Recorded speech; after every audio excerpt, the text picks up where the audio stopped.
TNA is the best wrestling in the whole world. Oh shit! It's Vince Russo! Oh yeah, you could be king of these nuts. You know what I'm saying? I am the Heartbreak Kid, Shawn Michaels. Cousin. That's about some unadulterated bullshit. This is BS! This sucks! I've lost my objectivity and I don't give a damn! Welcome everybody to You've Got to Be Kidding Me. This is a show where we cover TNA history 1 month at a time. This week we're talking about December 2003 in TNA history. I'm Garrett Kidney. I'm joined as always by my co-host Liam Jones. Liam, howdy. Howdy ho, Navarino. Liam, if we were at an award show together and you said something mean about my potential wife, I wouldn't punch you in the face. I would. It's disrespectful. I love the way this happened last night and then I went to bed and woke up and then I saw the discourse. You know, and hear my take on it, Garrett. Are you dying to hear my take? Sure, what's your take? My take is that they're both right. Hey, Chris Rock is fully in the right to make that joke. It's what you do at an award show, and Will Smith is fully in the right to slap him in the fucking face for it. Because these things always have like the same news cycle. It's the same process of there's the period where everyone makes jokes, which is the best bit. Yeah, that's when we peak as a humanity. When a large major event happens and everybody rushes to do a goof on Twitter. Very good. Yeah, we all got, and there were some great ones. Then some horrible person comes along and he's like, well, actually, I think this is a meditation about violence.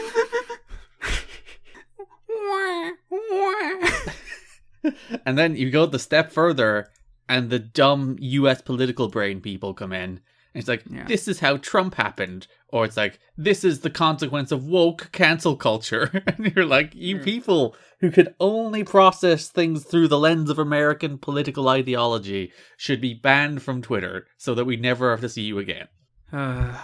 Yeah, it's a great goof, a great laugh. And you know, like, I don't know, let's be real, they probably like squashed the beef immediately afterwards too. Because there's a clip of Will Smith dancing to Getting Jiggy with It at one of the after parties. Yeah. He doesn't care. Yeah, they probably like had like a 3-minute conversation about how it went down and then moved on with their lives as extremely successful rich people. It's not like they had another brawl at an after party. Yeah, then you're like, all right, let's go. This is spicy. But yeah, no, you're caught up in the moment. My favorite video is the full video where it's like he laughs for a split second, obviously turns around to see Cheetah's reaction. It's like, oh, I have to hit this guy now. And then there's like the whole Chris Rock processing it. Oh, Chris Rock's great because my favorite part of like his reaction was when he's like, should I? He has like this moment of like, do I push this? Do I? Because he has like this he says it verbally. He goes, I could, and it's like he really wanted to just go in there.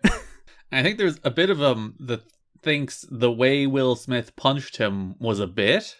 Oh, at the start for sure. He also ate it. The chin on this guy. He no-sold it. Terrible. He would be a horrible pro wrestler if he actually appeared in TNA. The reason, of course, we're talking about this so in depth is that Chris Rock is a former TNA alum. Yeah. Will Smith maybe too. We haven't got there yet. Yeah, he went through that whole process of he tried to go with it. Then he saw Will Smith was actually mad. The first instinct and the instinct I respect was he immediately bowled his fist as if he was going to punch him back. And then composed himself because I think he thought, was this a bit that I wasn't a part of? And then he realizes Will is actually mad and then he's just kind of stunned for a while. He was stunned for a second. No, he was angry for a second because there was that second where he's like, I can push this right now further and you're going to be the one who comes out of this looking bad. And then he swiftly turns to the, are we still going to do this? As he looks around at the people behind the stage to be like, do you want me to just pretend that didn't happen? And then the realization of, let's get this shit over with. Yeah, it's just like, I guess we're talking about documentaries again. The best bit, of course, would have been sending him out to read off Actor of the Year. And yeah, Actor of the Year. Fuck, it's Will Smith. He refuses to hand him the Oscar. Yeah, he throws the Oscar at him. It's like, bitch! It is amazing to see the what will be the most famous Oscar moments in our lifetime in real time. Yeah.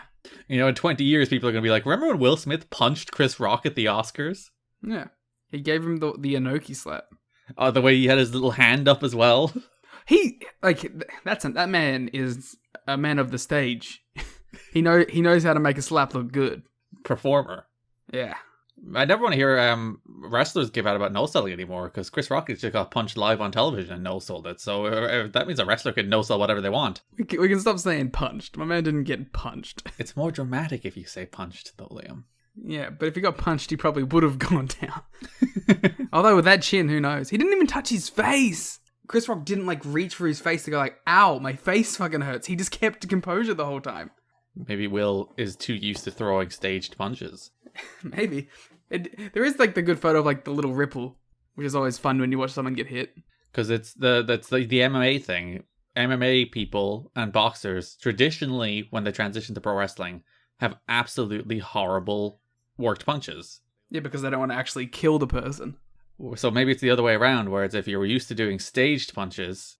Well, Chuck Taylor used to say that. He's he used to talk about how he was always deathly afraid he'd get into a real fight because he'd think he'd go up and work punch and go...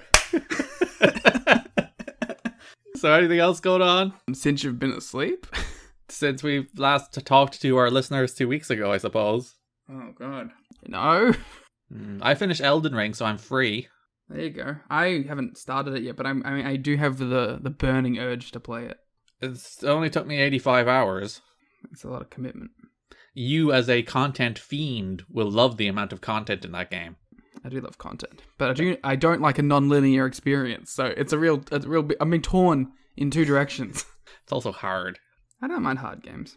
Yeah, I thought you always get mad at hard games. I do. Yeah, you know what? Fair enough. Maybe I don't like hard games. I don't like easy games. I like a middle ground. I don't like to lose, but I like a challenge. I want to do it first try, but I want it to be a hard first try. Right. That's the perfect mix. That seems like a very difficult balance to get.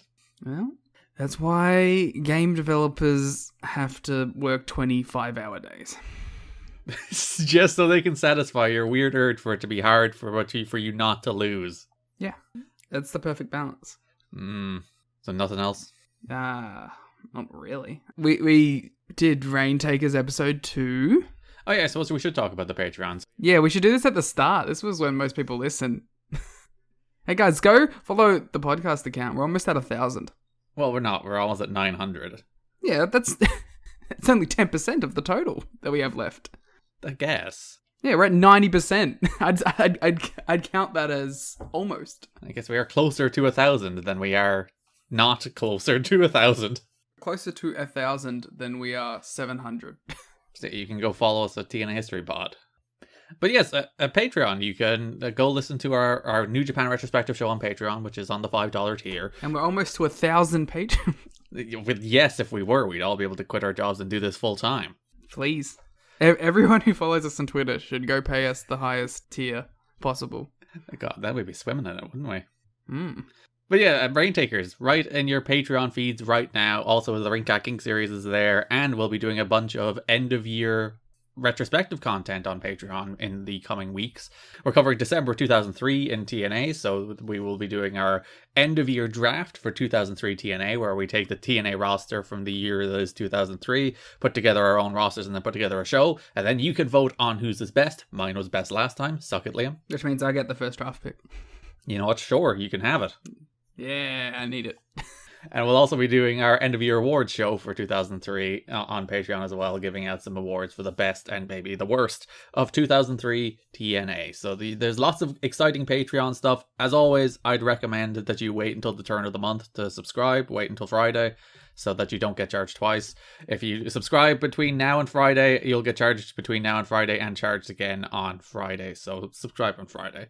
But go to patreon.com/kiddingme for Rain Takers, for Ring Cat King, for the watch along of NWA-TNA pay-per-view number 75, the last show of 2003, will be there now as well as the show notes, which are 11 pages today of notes on the shows we're about to cover, including everything that happened, and all the news notes, and occasionally there's some notes we don't even get to, so there's like bonus content in the show notes. It's like a book chapter on the month of TNA that is December 2003. All of that, plus our star ratings, waiting for you at tnachad.com or patreon.com/kiddingme. 3 tiers. very approachable for everybody. Go 3 subscribe. tiers for us. Hip hip. Hooray. Hip hip. Hooray. Hip hip. Hippo. Crit. Damn, owned. Let's go. Speaking of hypocrites. So yeah, let's start the news with the probably last Hulk Hogan update for a while, or at least last significant one. The House of Cards has come crumbling down. Hulk Hogan is not going to TNA. What? I know, it's a shocker. But Garrett, I was promised that he would be there in the asylum. He said it. He's like, I'm going to go to TNA because he is unfinished business and he wants to win the NWA title, and he got beaten up by Jeff Jarrett and he just never came back. Jeff Jarrett is just too strong a force, Liam. Yeah, I mean, I guess he's too scared of Jeff Jarrett. He got hit by a guitar with Jeff Jarrett and pussied out like a bitch. Yeah, it has to be that. He had to have seen how Jeff Jarrett ran through all of Jimmy Hart's soldiers. Mm-hmm. And he's like, oh, I can't go out there. Have you seen how Jarrett's killed everybody? I can't be next. He saw the hit list. He put the hit list on television, and literally the week later is when it's like, no, it's over, it's done, we can't do it anymore. Yeah, I assume that was like part of their like, all right, fuck you, man, moment with like, we're gonna take it as a we Jeff beat you. Yeah, which is kind of what they do, because on the December 3rd pay-per-view, there is a very throwaway line from Mike Tenay on commentary where he talks about how Hulk Hogan has not responded well to knee surgery and how his appearance in TNA will be postponed. And he even makes sure to emphasize that his international appearances have also been postponed because he was still on tap to do the Tokyo Dome. And even when Mike Tenay said that, apparently New Japan were still like, he's doing it, right? So when he's like, he's also cancelled all of his international bookings, that was news to New Japan Pro Wrestling too. Yeah. This guy, man. Well, to be fair, that's how they probably should do it, you know? They should claim it as Jarrett won. Try and get as much like heat from it as you can possible. Especially because this is like a considerable instance of having to save face. There will be another one of those this month as well. But like the company bent over backwards for this guy. They removed Vince Russo from their writing team so that he could come in. Gigantic mistake, apparently. That's what we've learned from this. They made Jeff Jarrett NWA champion so he could come in. They turned Jeff Jarrett heel. They turned AJ babyface. Like they bent over backwards. They had Jimmy Hart all over TV. They built the storyline for like 3 weeks. They continued to build the storyline even after he pulled out of the original Bound for Glory date. So this is a company that bent over backwards to appeal to bringing this man in. And then, like the news note, Hulk Hogan, after not returning calls from TNA for over a week, finally informed TNA that his knee was not responding well to the surgery he had last month and that he was cancelling all in-ring appearances until further notice. That meant TNA's plans to run a 3-hour Sunday pay-per-view in February were off. The second time they've decided to postpone a special pay-per-view because of Hogan's injury situation. Hogan's knee problems may well be as serious as he's letting on, but it's not stopping critics within TNA from saying, I told you so, regarding the decision to bank on Hogan and begin hyping him without contracts being signed. It's funny, like, this may be my own biases coming through here, but despite all this, I can't bring myself to, like, be, like, mad at TNA, you know? They took a big swing. They missed. Mm-hmm. It's more of a, oh, you guys, than a, you fucked up here. I don't know why, I can't bring myself to give them the slap on the wrist, you know? Because you can understand what they were going for, and they're in cahoots with a more natural heel that can take all the blame. Yeah, exactly. They had to give it a shot, you know, and it didn't work out, but I don't think they particularly lose much from it anyway, you know what I mean? Like, the changes they made weren't... Like, they turned AJ face to where he probably should have been already. They turned Jeff heel, which is annoying for us to watch, but it's probably what he should be anyway. So it's like, I don't know. I don't think any of the changes were drastic enough to be like, haha, look at you guys, you changed everything for this. But I also... Yeah, I don't blame them for giving it a shot. It is a very important lesson about get the name on the contract before you start doing anything, though. Yeah. Which, again, is a lesson they don't learn this month, because they begin hyping a big major announcement that'll change the face of wrestling, and suddenly nothing happens. So... They're so desperate for the headlines. Yeah, because they realize, especially, I think, in the last few months, they realize things aren't going so well. Well, as we'll see with some of the notes later on too, is they really feel like they need something to break here soon, because they're losing so much money. And yeah, because Panda have like a deep war chest. It's not like Panda can't afford to lose the money, but it's just a question of whether Panda want to lose the money. Yeah. So they want to be like, look, we're getting a Hulk Hogan. Look, we're getting TV. Look, we have this thing. It's the carrot to dangle in front of Panda to be like, well, keep on funding and supporting this project. Yeah, it's not so much can they afford to keep paying this, it's how long are they willing to do this, and how long are they willing to keep going without any sort of visual of a payoff. Yeah, and this is over a year into Panda owning the company at this stage. Panda bought the company in like September. I think they closed the deal in October last year. So we're well into the reign of Panda as the big bucks behind TNA at this stage. So it might be like them feeling the pressure, and maybe Jarrett even feeling the pressure from someone like Russo being like, I need to achieve results. Otherwise, somebody will start turning to somebody else to achieve those results. And that's like the difference between something like an AEW where it's like, if Tony Khan wanted to, he could like pile all his money into it, you know? Like his war chest is also for his investment of the thing he loves. Where it's like Panda's like, this is an investment of a thing we're a fan of, but it's not our be all end all here. We can cut ties if we need to. And I do think like Dixie is very supportive of TNA. It's not just a project she was assigned to because it happened to be bought by her dad's company. Like, I do think she is invested in and believes in and wants to see TNA succeed, and that will be bared out through the entire history of TNA and through the next 13 years before she's no longer involved in TNA. But yeah, you're right. At the end of the day, it's Bob Carter's money. It's not Dixie's. And if Bob is like, why are we spending 30 to 50 grand a week just to keep this thing afloat when there's no signs of life, no signs that it's advancing? Like, it's not his passion project. Yeah. Where he's like he's willing to chuck in a giant, like a Carrie Silken or a TK or someone who's just like, I'm gonna throw everything into this because it's the thing I like. It's an investment opportunity and something he hopes pays off, but like, I don't know if he's like, I would be willing to put all of my money into this. As mentioned, losing 30 to 50 grand a week is pocket change. It's nothing to him. But he does eventually reach the stage where it's like, well, this is just a thing that's going nowhere. It's a black hole of money. Why don't we just cut it off? Mm-hmm. So there are many viewpoints on the Hulk Hogan situation among TNA wrestlers and officials. Most are skeptical of Hogan's intentions, rightfully so. What? But he's so genuine. He is always just, doing what's good for the wrestling business and for the companies he works with, Liam. Yeah, if there's one thing I know about Hulk Hogan, and that is he is always willing to put others ahead of himself. A trustworthy individual who has the best interest of everyone he works with at heart. People believed he's using TNA. Others strongly defend Hogan as doing what is best for TNA in the long run. These people, I don't know who they are. Whoever PW Torch are talking to is like, no, he's Jimmy Hart.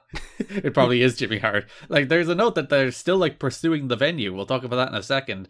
But Jimmy Hart is still like chasing down the venue days before this is like announced as being off. So even like Jimmy Hart is probably overly invested in this thing than he probably should be. But also he's getting a role on television because of it, so he's probably quite happy. I was thinking about that with a couple of people on these shows, where it's like, it is consistent work for a lot of these people too, so they do have some sort of intrinsical investment there.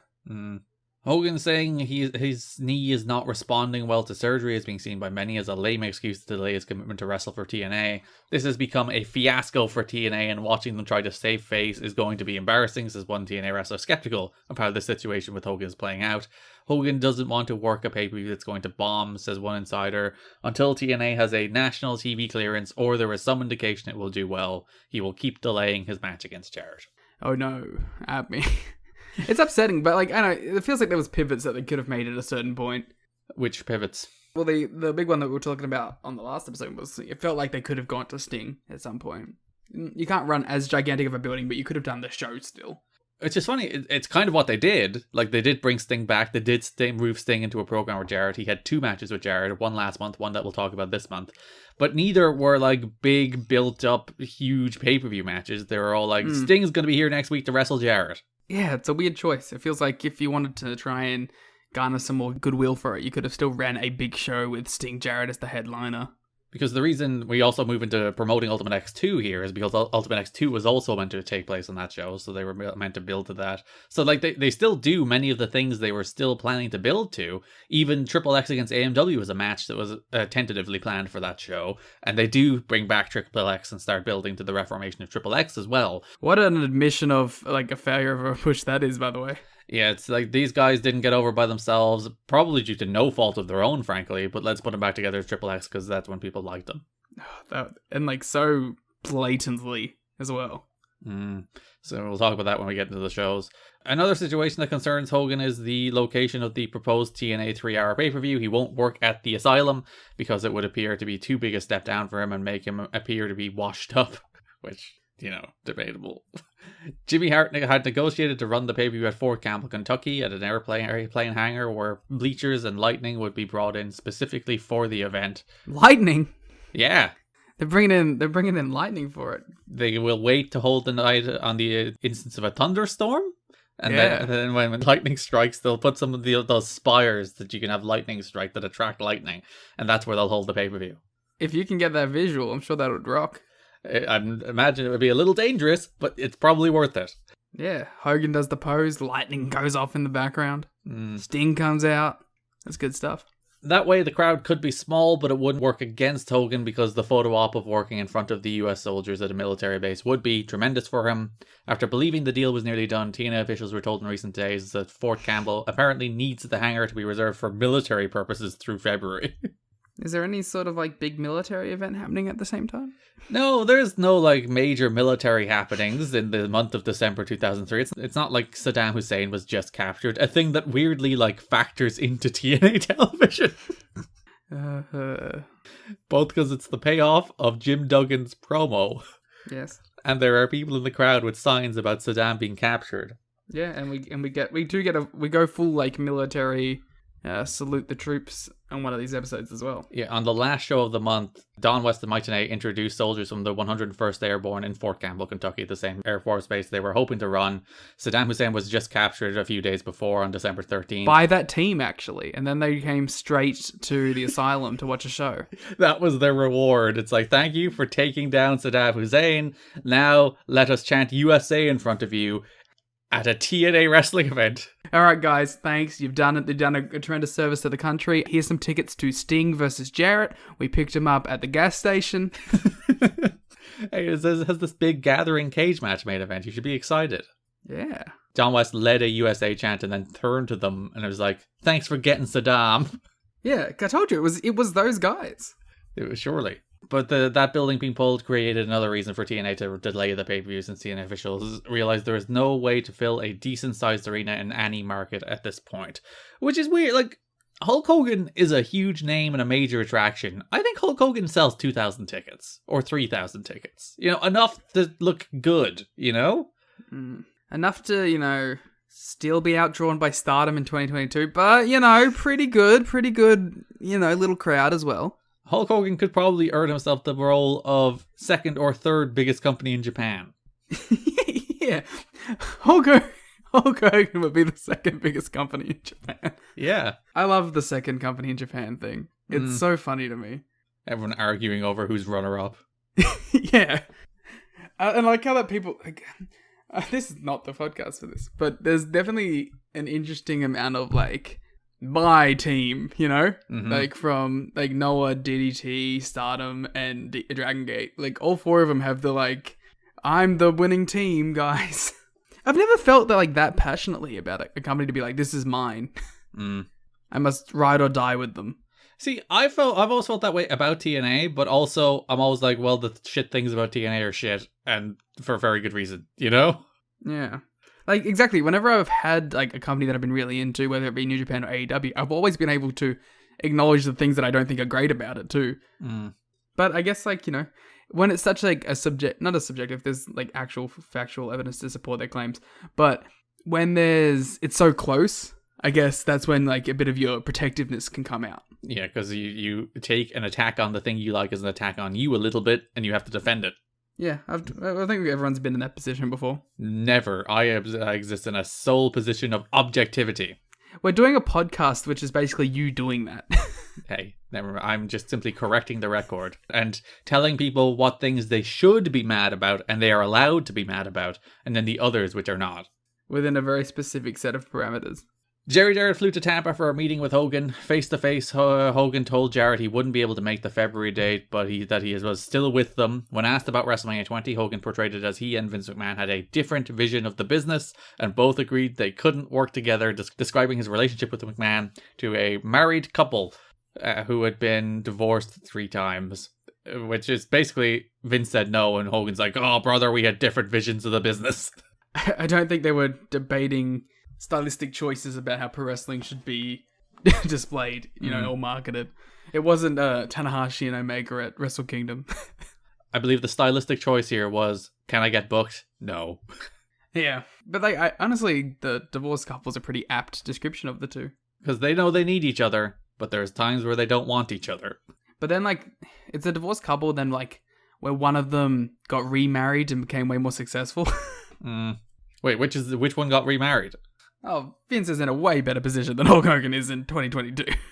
He got remarried to Nick Khan. Hogan got remarried and had massive success that nearly put Vince out of business too, to be fair to him. Sure. Yeah, but that was one of his earlier marriages who he also got divorced from, though. Yeah. Well, to be fair, he didn't get divorced from. Vince bought it out. There's a lot going on. They left the meeting with the idea that they would work together for a major pay-per-view show in May, or more likely June, which would be billed as the company's 2nd anniversary show. Yeah, that won't happen. One source at TNA believes the Jarretts understand they are being played by Hogan to a certain degree, but are using that to their advantage at this point to keep TNA President Dixie Carter excited about the potential of a Hogan appearance. Yeah, they all know what's going on. Because, Jarrett's been in the wrestling business a very long time. He spent a very, very, very long time dealing with carnies. Garrett, what is the last name of the 2 people involved here? Jarrett. Yeah, okay, end of conversation. They are well aware of carnies themselves. Yeah, there's a reason we say Jeff Jarrett never loses, And Jarrett dealt extensively with Hogan in WCW, so he's well aware of how Hogan operates. It's not like he's like, oh, I've been totally blindsided by this. Yeah, Jeff's an S-tier carny. As you mentioned, there's just an extent of it's worth going for, so why not? And as you also mentioned in the last episode, it's not our money, so why not? Yeah, it's worth going for. We can build up some buzz on the TV. We can keep people happy, and it's not our money, so we might as well go for it at this point. We need a big break, and we should take all of the shots, even if you shoot 100 shots, 1 goes in. The theory is Panda will keep funding TNA as long as there is hope that Hogan will turn things around. Right now, industry sources peg TNA's weekly losses around 30,000 per week. Panda Energy had deep pockets, but they won't be sending good money after bad if there isn't hope, which is what we talked about earlier. Yeah. And also, the hotter a company is, the more they're going to be willing to invest as well. If TNA does really well, they're going to be like, we'll send you more than what you need because you're flourishing and it'll help you build your next level. If you're doing badly, they're like, we'll give you what we're willing to give you. To just about stay open. One of Vince Russo's most passionate conversations with Dixie Carter right before he was ousted from the booking position in favor of Dutch Mantel, which was done in order to please Hulk Hogan, who didn't want to work with Russo, was that she was being worked by Hulk Hogan. He predicted every move so far Hogan has made, and he told her that Hogan is going to do what's best for Hogan at any given time, without regard for what he said he would do in the past. The funny part of this is Vince Russo is saying this probably solely to do what's best for Vince Russo and try and stop himself from being ousted by Hulk Hogan. Yeah, but he's also right. It's just a bunch of carnies trying to out-carny each other. Yeah, and the problem here is, while Jeff and Hogan are S-tier carnies, Vince is only an A-tier carny, so he's a slight step behind. Because it is funny to be like, no, for the good of TNA, we shouldn't bring them in. Not for the good of the fact that if we bring him in, I'll be removed from my position writing the show. But that's the thing, Vince is a people person. He can make you feel like you're on top of the world. We'll talk about that more in a second. Which is how he's gotten in with Dixie so well from the beginning. He knows who are the power players, and he knows how to suck up to them. Yeah, he knows how to butter someone's bread. A lot of Hogan's focus has now shifted away from himself and his wrestling career and toward his 15-year-old daughter, Brooke, and her singing career. I thought that was all subtextual stuff. Lou Pearlman, who was the force behind the creation of NSYNC and Backstreet Boys, is really behind Brooke and sees a tremendous marketing opportunity for her She would be marketed as Brooke Hogan, not her real name Brooke Bolea, because they do plan to publicize and take advantage of the publicity associated with her being the daughter of Hulk Hogan. This is before Brookamania, this is before Hogan Knows Best. That wasn't until, I think, mid-2005. So you can see the seeds being laid for trying to make Brooke Hogan a thing all the way back here in November, December 2003. Was Brooke Hogan ever a thing? She... kind of? Yeah, she was a little before my time in the zeitgeist, so... Like, Hogan Knows Best wasn't a huge deal, but it was a reality show on TV, you know? It did well. I have the first season on DVD somewhere around here. I've never seen it, but I have it. I think it ran like 3 seasons. I've probably watched most of those episodes because they were on TV at the time, so I've probably seen them. Oh, are you ready for that Patreon series? The Hogan Knows Best watch-along? Yeah. 2 seasons, 43 episodes. I want to say it aired on MTV, but it aired on VH1. There you go. It's not bad. And also had the spin-off Brooke Knows Best, which I've seen none of. I'm aware of Brooke Knows Best. That also got 2 seasons. Wow. God, anyone can get a reality show. That's the classic like Disney Channel format, isn't it? It's like Hogan Knows Best, and then the small character spins off into their own show, Brooke Knows Best. We have Sam and Cat. There's apparently 4 seasons. Why does it say 2 seasons at the top and 4 seasons at the bottom? Do they count the first 2 seasons of Hogan Knows Best as part of the run? Because there's a 7 episode season, 13 episode season, 12 episode season, and 10 episode season apparently. Wow. Airing basically 6 months apart or 3 months apart, depending. God. I'm sure all the fans were devastated when it was cancelled. I love the cast for the show because it's Terry Hulk Hogan, Linda Hogan, Brooke Hogan, Nick Hogan, Brian Knobbs. Does Bubba make an appearance? Probably. I don't know. Surely shows up and gets punched in the face by Mick Foley. Yeah, that's in the show. But yeah, that's enough on Hogan Knows Best. That's honestly enough on Hogan in general. Yeah, and we'll never have to talk about him ever again. At least not for a while in a major way. Did Brooke Hogan release music? Yeah, she was a musician. Really? That was the whole thing. She wasn't a reality show star or an actress. She was going to be a musician. Wait a minute. As I run to Spotify. How did you not know that she was like that? The idea was she's going to be a music I'm star. sorry. I don't keep up with Brooke Hogan. Yeah, you should. I know that she was like going to marry Bully Ray. Yeah, she'll be a very important part of TNA television when we get to it in like 9 years. Garrett, she's got a few albums. Yeah, she's an actual musical artist. I've never listened to a single Brooke Hogan song, but... Okay, she has 2 albums. 2006's Undiscovered. Still remains undiscovered, some would say. By 2009's The Redemption. Because Undiscovered was so bad. She released singles in 2017, 2018, and 2019. Just keeping that music career ticking over. Would you like... Here's a fun game, Garrett. I'm going to give you an over or an under of monthly listens on Spotify for Brooke Hogan. Oh, God. So her overall number for... Yes. All of her songs combined. No, per month. In 2022 of March, how many times does Brooke Hogan get listened to? I'm going to go... No. I'll give you a number. You tell me over or under. Okay. 35,000. Oh, God. You picked a very... my guess there was going to be 75,000. So I guess I'll go over? It is over. Oh, well, good for her. 53,000. That is better than this podcast does, but only by a little. That is like only a couple more than the Patrons we have. I think you should go to tnachat.com and subscribe to our Patreon on April 1st so that you don't get charged twice. And make sure we have more patrons than Brooke Hogan has Spotify listeners. Yeah, we need more monthly listeners than Brooke Hogan. At the very least, go to Spotify, give us a 5-star review, which we actually have a decent number of 5-star reviews. We had like 14 of them last I checked on Spotify.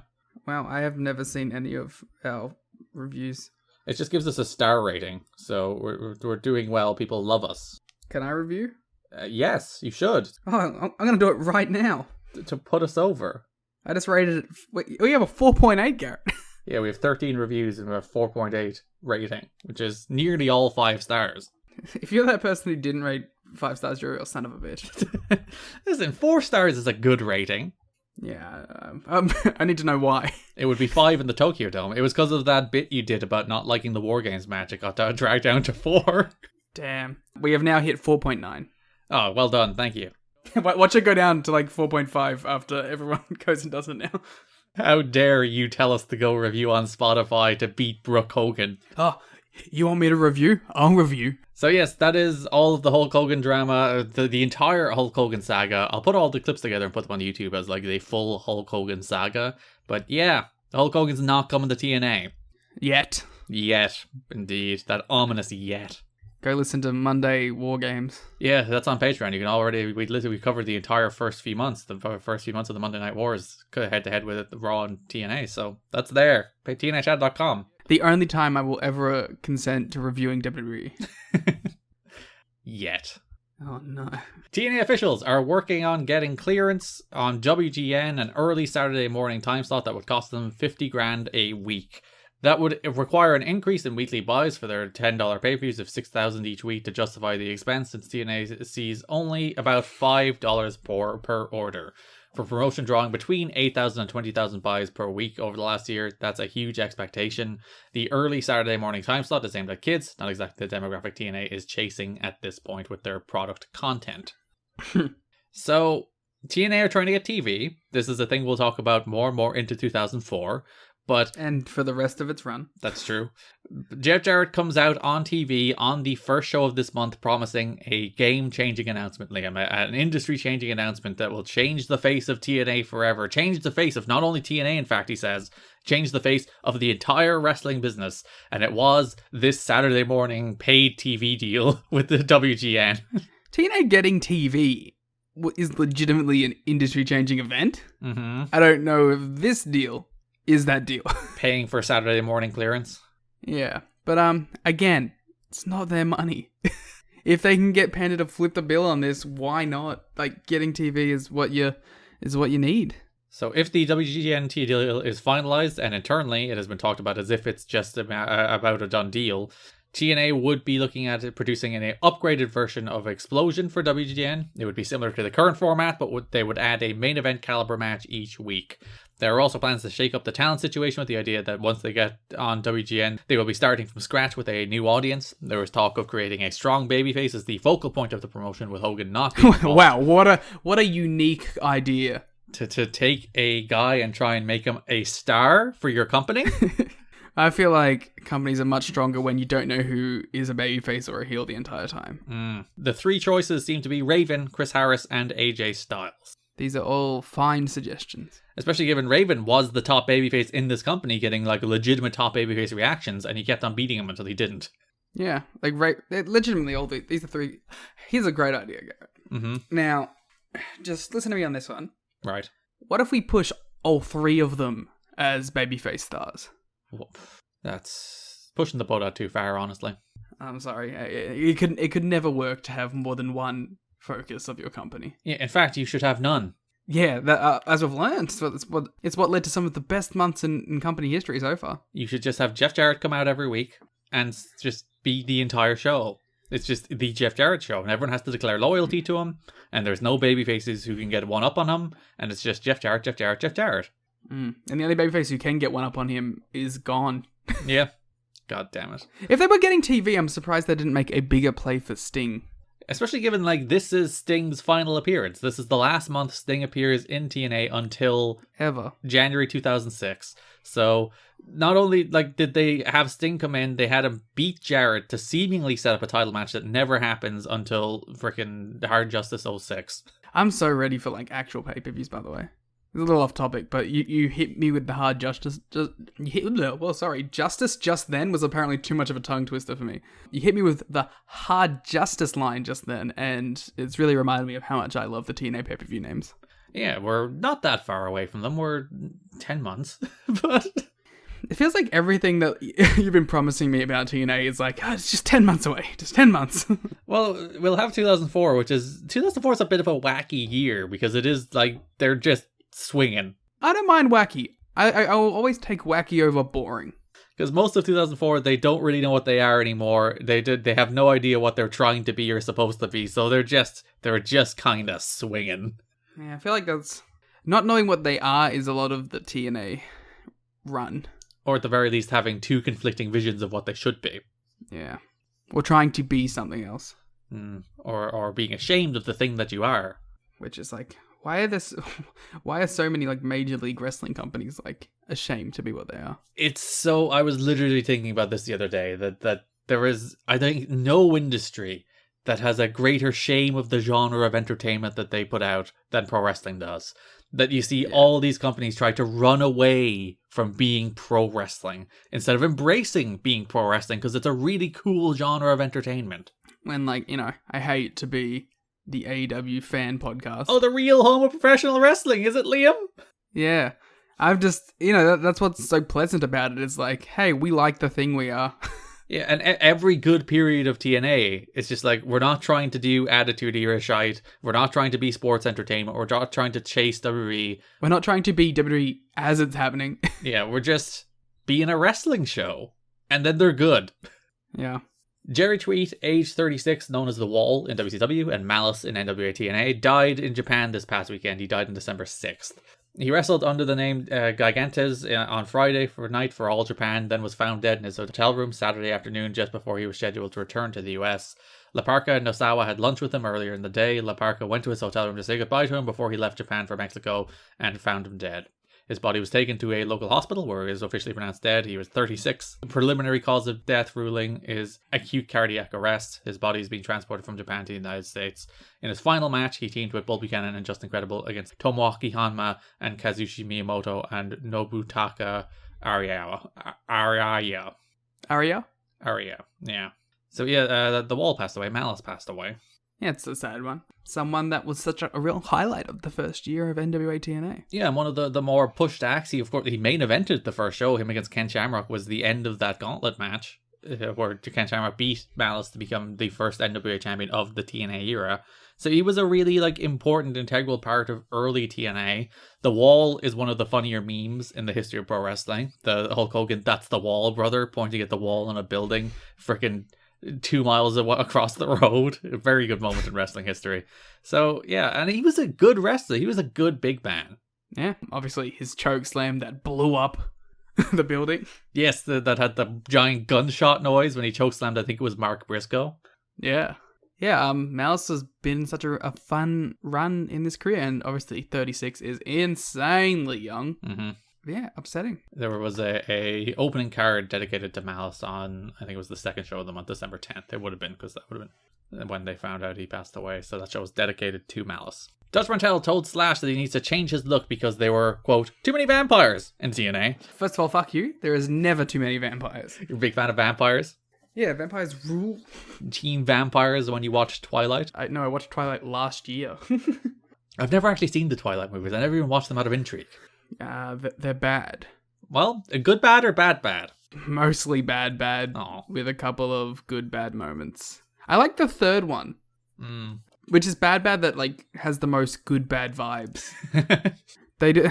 I mean, do you know the twist of the third Twilight movie, Garrett? I've heard it before, I think, but I don't care. Well, spoilers for the third Twilight.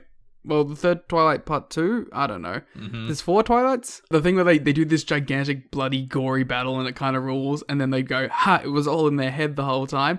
I actually thought that twist ruled. I was like, and I didn't know it. I watched it and like, blind. And I was like, oh, that's actually the best thing they've ever done. Why? It was just it was a good twist that I didn't expect it at all. So it was pulled off really well. It was all a dream. And it was done in a way that wasn't like, didn't feel bullshitty. Like it was an established thing from a character that could do this the whole time. Has a wrestling company ever done It's All a Dream? Did Chikara do that? I'm sure Chikara did it at some point. Was this like some Dungeon of Doom skit? They're just like, it never happened. So let's retcon it. This stuff is so bad we have to go back to a previous state. Yeah, I don't know. That'd be interesting to find out if the It's All a Dream trope ever made it. Apparently, Mantell felt that the New Church, Chris Daniels, Julio Daenerys, CM Punk, and Raven looked too similar. No word on exactly when Slash or the rest of the New Church will return, but nothing is scheduled for this month. Surely, of all those people, you should be like, well, maybe Daniels should be less like preachy churchy, or The Gathering should be less like Candle Boys. Surely it's the New Church who are the ones who are allowed to be like spooky and sinister. And well, to be fair, the New Church are the lowest on the card at this point. But like, yeah, no, I feel like, I don't know, Punk has Punk and Daniels don't look that much like it. I kind of get what they're going for, like when you see them sitting in like rooms with candlelit, being all like Okay, well then spooky. stop shooting that exact fucking promo every time. That's what I mean. Like, just make Daniels not the god weirdo. Like, don't lean into the fallen angel bit so hard. Just make the Gathering be like a cult as opposed to like sinister demon men. Just put Daniels in the new church where he should have always been. And where they even thought about putting him when we mentioned that way back. Yeah, that made so much sense. I can't believe they never did that. Mm. But I think Punk, Julio, and Raven are different enough. Plus, they just feuded with them. I don't think people are going to be confused. But is this coming off of the we might get TV and have a new audience thing? And you don't want spooks? Oh, well, maybe we don't want so many spooky guys that everyone thinks they're in the same group or something. I don't know. And like the sad thing is, this is not the last we'll see of Slash. There's a little more we'll see of Slash in 2004, but it's basically the last we'll see of Slash. A guy who was really good in TNA and probably deserved more. Yeah, Slash rocked. And he gave a lot for this company too. Yeah, he bled every week. I mean, everyone bleeds every week, but he bled extra hard every week. ECMO Fatu just finished up his first tour with All Japan over the weekend, working in Japan. Probably won't help his standing in TNA since it's fairly well known the company doesn't want to invest in wrestlers who work frequent tours.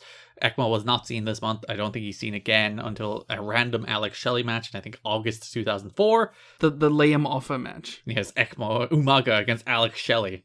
It doesn't get much more me than that. Interesting, we also didn't see Siaki this month, so ECMO, we're working All Japan, took Siaki off the show too. To be fair, not a missed act. Yeah, Trinity wasn't there either though. And Trinity rocks. But yeah, I'm not exactly pissed off that I didn't have to watch ECMO and Siaki tag matches this month. A story that hasn't been detailed yet concerning Jerry Lynn. He showed up in Nashville before a pay-per-view since his last in-ring appearance and loudly complained to everybody about how unfairly he felt he was being treated. He had agreed to virtually everything asked of him, having moved to Nashville based on one pay scale and then agreeing to take a 40% pay cut, only to have management not get back to him and get a deal ironed out. He said he felt he was lied to, that negotiating tactic, if that's what it was seen as publicly showing up management and didn't help him with his cause. Pay my man, what the hell? Yeah, I'm Team Jerry Lynn here. Tell him to get fucked if they're fucking you around. Yeah, I mean, as long as you're willing to accept that you probably won't get the deal you want by doing this, sure, burn it down. Especially in wrestling, in an industry where traditionally the power has so been heavily weighed in fate of management and companies instead of wrestlers. Yeah, take every ounce of it back that you can. Publicly show them up all you want. As long as you're willing to accept that you probably won't get bookings. Even though he does come back. So Jerry Lynn won. Jerry Lynn wins. Maybe I should consider bumping him up the Carney tier list. Yeah, he just buries people till he gets what he wants. That rules. Speaking of, many wrestlers miss Vince Russo because he had a knack for making everyone from the top to the bottom of the card feel like $1 million. Even those who think he was a fatally flawed booker agree that he was better for morale than the current booking structure. Jarrett and Mantel have a policy of making wrestlers feel totally expendable as a way to get their asking price down. The belief seems to be that only a few wrestlers currently being used actually make a difference in the buy rates, and with a tight budget and weekly losses of $10,000, that leaves everyone else without bargaining power. Sure. Here's the thing. If you're the booker and you believe only a few wrestlers make a difference to buy rates, that's your fault. You know who has the power to change that? You know who has the power to turn Chris Sabin into somebody who could potentially make a difference for buy rates, or has the power to turn AJ Styles or D'Lo Brown or America's Most Wanted or all these... Listen, and just a crazy idea here. A CM Punk. You got a bunch of guys here that you could give a shot to. Now, Julio De Niro's the real star of the Gathering. Honestly, I'd try both at this point. Why not? Sure, this is the month they do turn them, so they're doing what you want. Yeah, we'll see how it works out. Like, if only a few people are contributing to buy rates, maybe you should try and make the people you have bigger stars, huh? Yeah. Ugh. I feel like that was kind of always a recurring issue where it's instead of trying to make our guys the draw, it was let's look for the next draw we can bring in and see what happens. And it's no, just try the guys that you have. Put effort and power and money behind them. And then what will actually happen is you'll get cases like Christian being like, I want to go there, work with AJ and work with Joe and work with all these young, exciting, fresh wrestlers, instead of being like, I'm going to get Vader to come in to pop a buy rate and he won't put anybody over and it'll be for the net negative of the company, even if he does do a good number on one night. And I feel like we have this discussion all the time now where it's they're just getting the WWE guys, but it's There's a difference between getting WWE guys just because you're desperate for anything and picking and choosing legitimate talent that will make a difference. TNA having Orlando Jordan like big league Christopher Daniels before Christopher Daniels goes on to lose to Val Venus is what drove fans away from TNA. Yeah, it's like Jeff Hardy, obvious. Kurt Angle, obvious. The Team 3D, obvious. But there's a level of like, and like even if they're young enough and they weren't stars, that's all you can give them a shot to, because why not? But it's when you're desperate and you're like, I need mid-Carter 3B from SmackDown. It's like, let's get the Bashams on the show. It's like, why? Who knows? And then they can beat AJ on TV in 8 minutes. Well, Shannon Moore show up and start punking out AJ, because why not? Yeah, that's when it's... I mean, this is, this is territory we will cover consistently, I'm sure.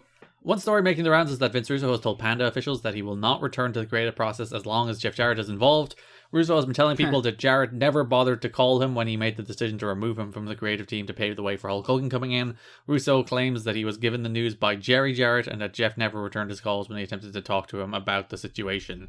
Russo is still on the company payroll and is said to be very frustrated with his latest fall from power. What do you feel about this? The shows are worse without him, but also when he gets full power, the shows are quite bad. So, I don't know. But they're still better? Well, they become funny bad instead of boring bad, which I'll always take funny bad over boring bad.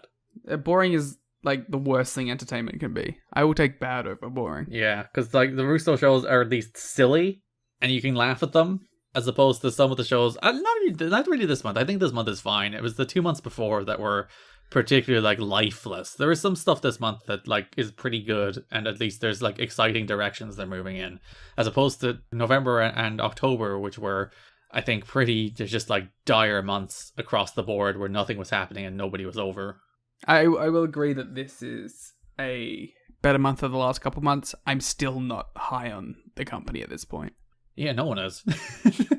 not even TNA. It's not an enjoyable experience to watch these shows. Which like it has been. I feel like there's a misconception that like this is what it was like all the time at this point. Despite discontent with the product lately, Dixie Carter is sticking by Jeff Jarrett as the head of creative. Jeff Jarrett has only minority ownership in the company. Different percentage figures have been circulated over the last year, but Carter would apparently have the power to oust him as head of creative. However, she promised Jarrett that she would stick with him no matter what, through thick and thin, until 2009. Says one wrestler, though, I don't know any talent that produces themselves better than somebody else could produce them. There's no way not to lose perspective when you book yourself. Not wrong. Dutch Mantell is more vulnerable than Jarrett. Dutch's situation is giving the boss what he wants, says one TNA wrestler who's familiar with Dutch's booking over the years. Says another, Dutch is obviously focused primarily on pleasing Jeff Jarrett, since the majority of his booking ideas are centered around getting Jarrett over. Everything else has been an afterthought and nobody is happy about it. He's the Bruce Pritchard. Like, you do see it on these shows that they have increasingly become the Jeff Jarrett show. Like, these shows are just all about Jeff and Jeff creating a stable. Because we, for the first time, well, not really the first time, Sex was the first one, where that was the first, like, all-encompassing angle where all the angles in the show were secretly about sex. Sentences. Whereas, like, November and December, increasingly, especially in December, all of these shows are about Jeff Jarrett. All of these shows are about Jeff Jarrett's group that he's forming and his trying to get power in TNA and his feud with Erik Watts. So, yeah, it really is the Jeff Jarrett show these days. Yeah, we're living on Planet Jarrett, baby. Not yet, but yes. In spirit. I can't blame Dutch. Like, this is what he was brought in to do, basically. At least if it... Yeah, well, I mean, I can blame him for putting on a show that I don't enjoy watching, but as far as, like, he's doing what he is told to do. He is making the part owner of the company seem like a big star.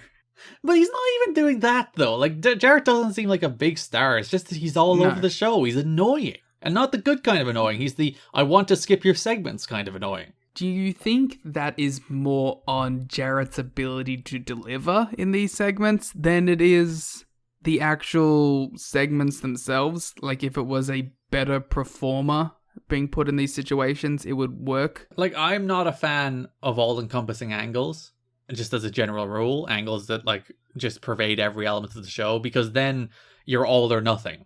If the angle is bad, the show is bad. So you can't have like a little pocket of the show that's good because it has to be about this big all-encompassing angle.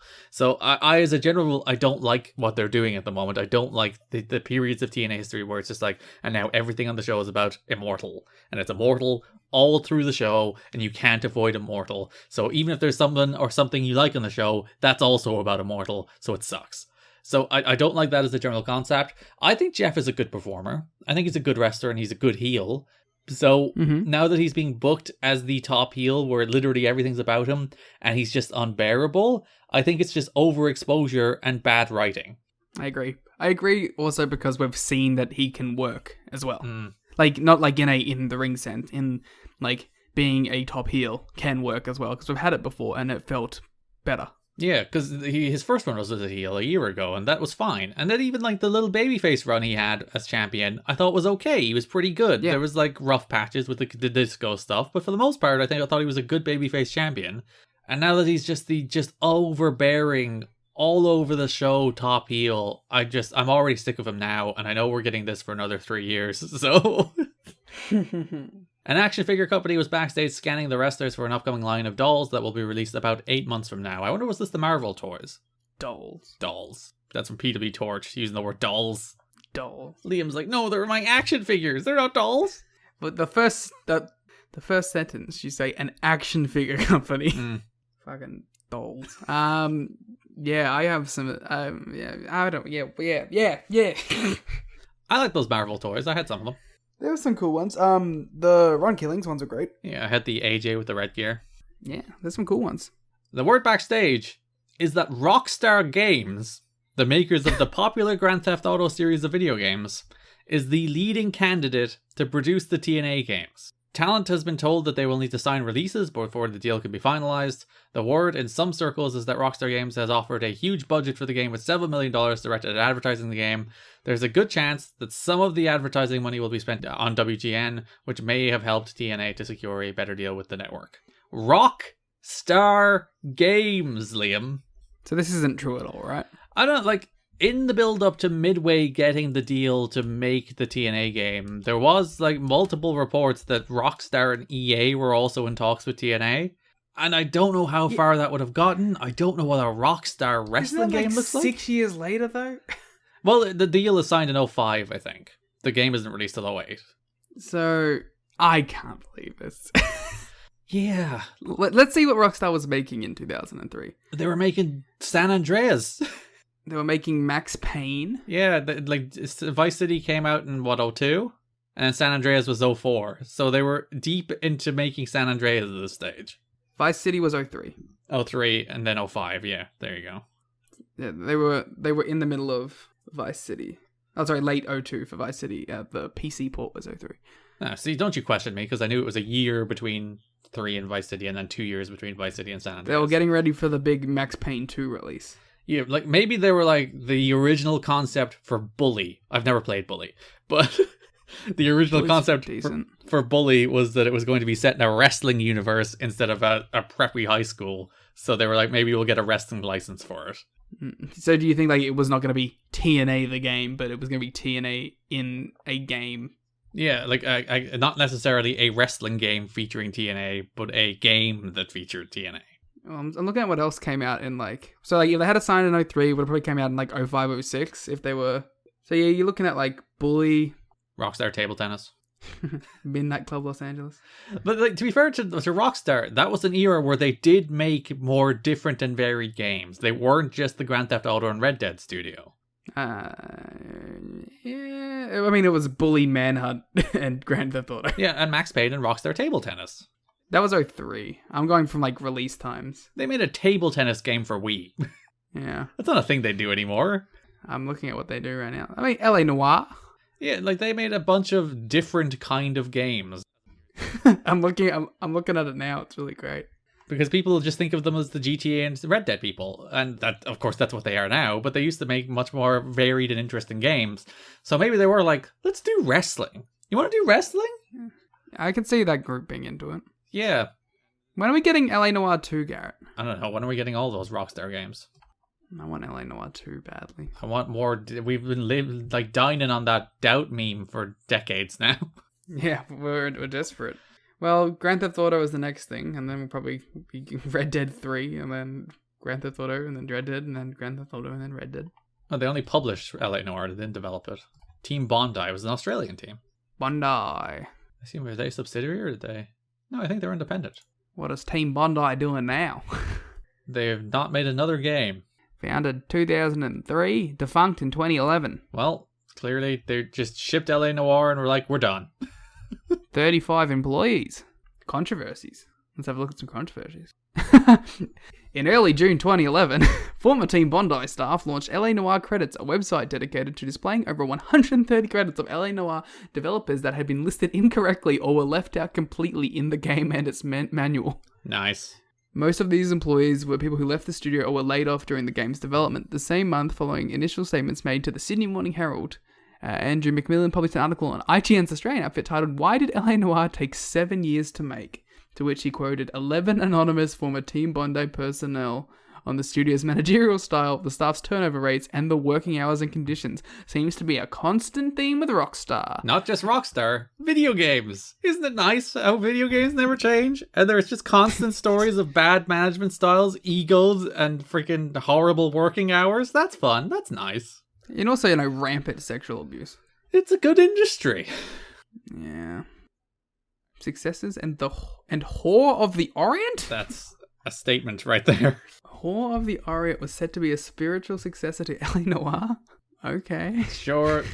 Good on them for making a game with a title like that. Warner Brothers Interactive Entertainment was named to have signed a publishing deal. That's Rockstar Games potentially negotiating with TNA. Potentially. Maybe. Or they made it up. Who knows? I don't know if I believe it, but maybe. We did have JB burying the games company a while back, so... That was the other... That was we issued an retraction about that, Liam. I'm going to start the rumor that Jeremy Borash ruined this Rockstar contract by burying them on the website. Speaking of Jerry Borash on the website, Jerry Borash wrote in his Borash report last week a few tidbits about wrestlers' strange quirks. He says the first thing Jeff Jarrett does in a hotel room is rip off the comforters, since those are rarely washed, unlike sheets, which are washed between guests. Conan immediately takes off all lampshades. Why? I don't know. I mean, I get the comforter one. I don't get the lampshades. Maybe he just wants the raw light to hit him in the face. Well, maybe he smacked it raw and he wanted some more. God damn it. CM Punk and Christopher Daniels entered a boxer shorts hot tub contest at Hurricanes in Nashville. Daniels won first place, Punk second, in a field of 10. Do you think they just wore their gear? That would be funny if they did, yes. Because Daniels could definitely get away with it. Like, Punk's are a little more basketball, but I think they could work it. It's like, no, Punk, those are shorts. That's where Punk actually made the transition to tights for this hot tub contest. Who would you vote in a Christopher Daniels CM Punk boxer shorts hot tub contest in 2003? You see, I personally would lean toward Punk. Yeah, me too. Punk's definitely... I would understand why Daniels would probably win like the mass appeal vote, where he has that more like jacked physique, so he probably looks better in boxers. He's also, I think he would have like a model frame. But Punk's a bad boy. What can we say? Yeah. Easily swayed. So to the average person, I think Daniels is a more conventional boxer shorts hot tub contest winner, as opposed to Punk, who is like, he's more the alternative choice. Yeah, I think Punk would have, if like even like these exact era of them were placed later down the line, Punk would have won. But 2003, I think Daniels has got a safer chance.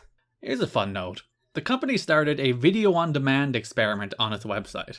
They're charging $6.95, and you can watch any show the company has put on up to the past 45 days. It's pretty good.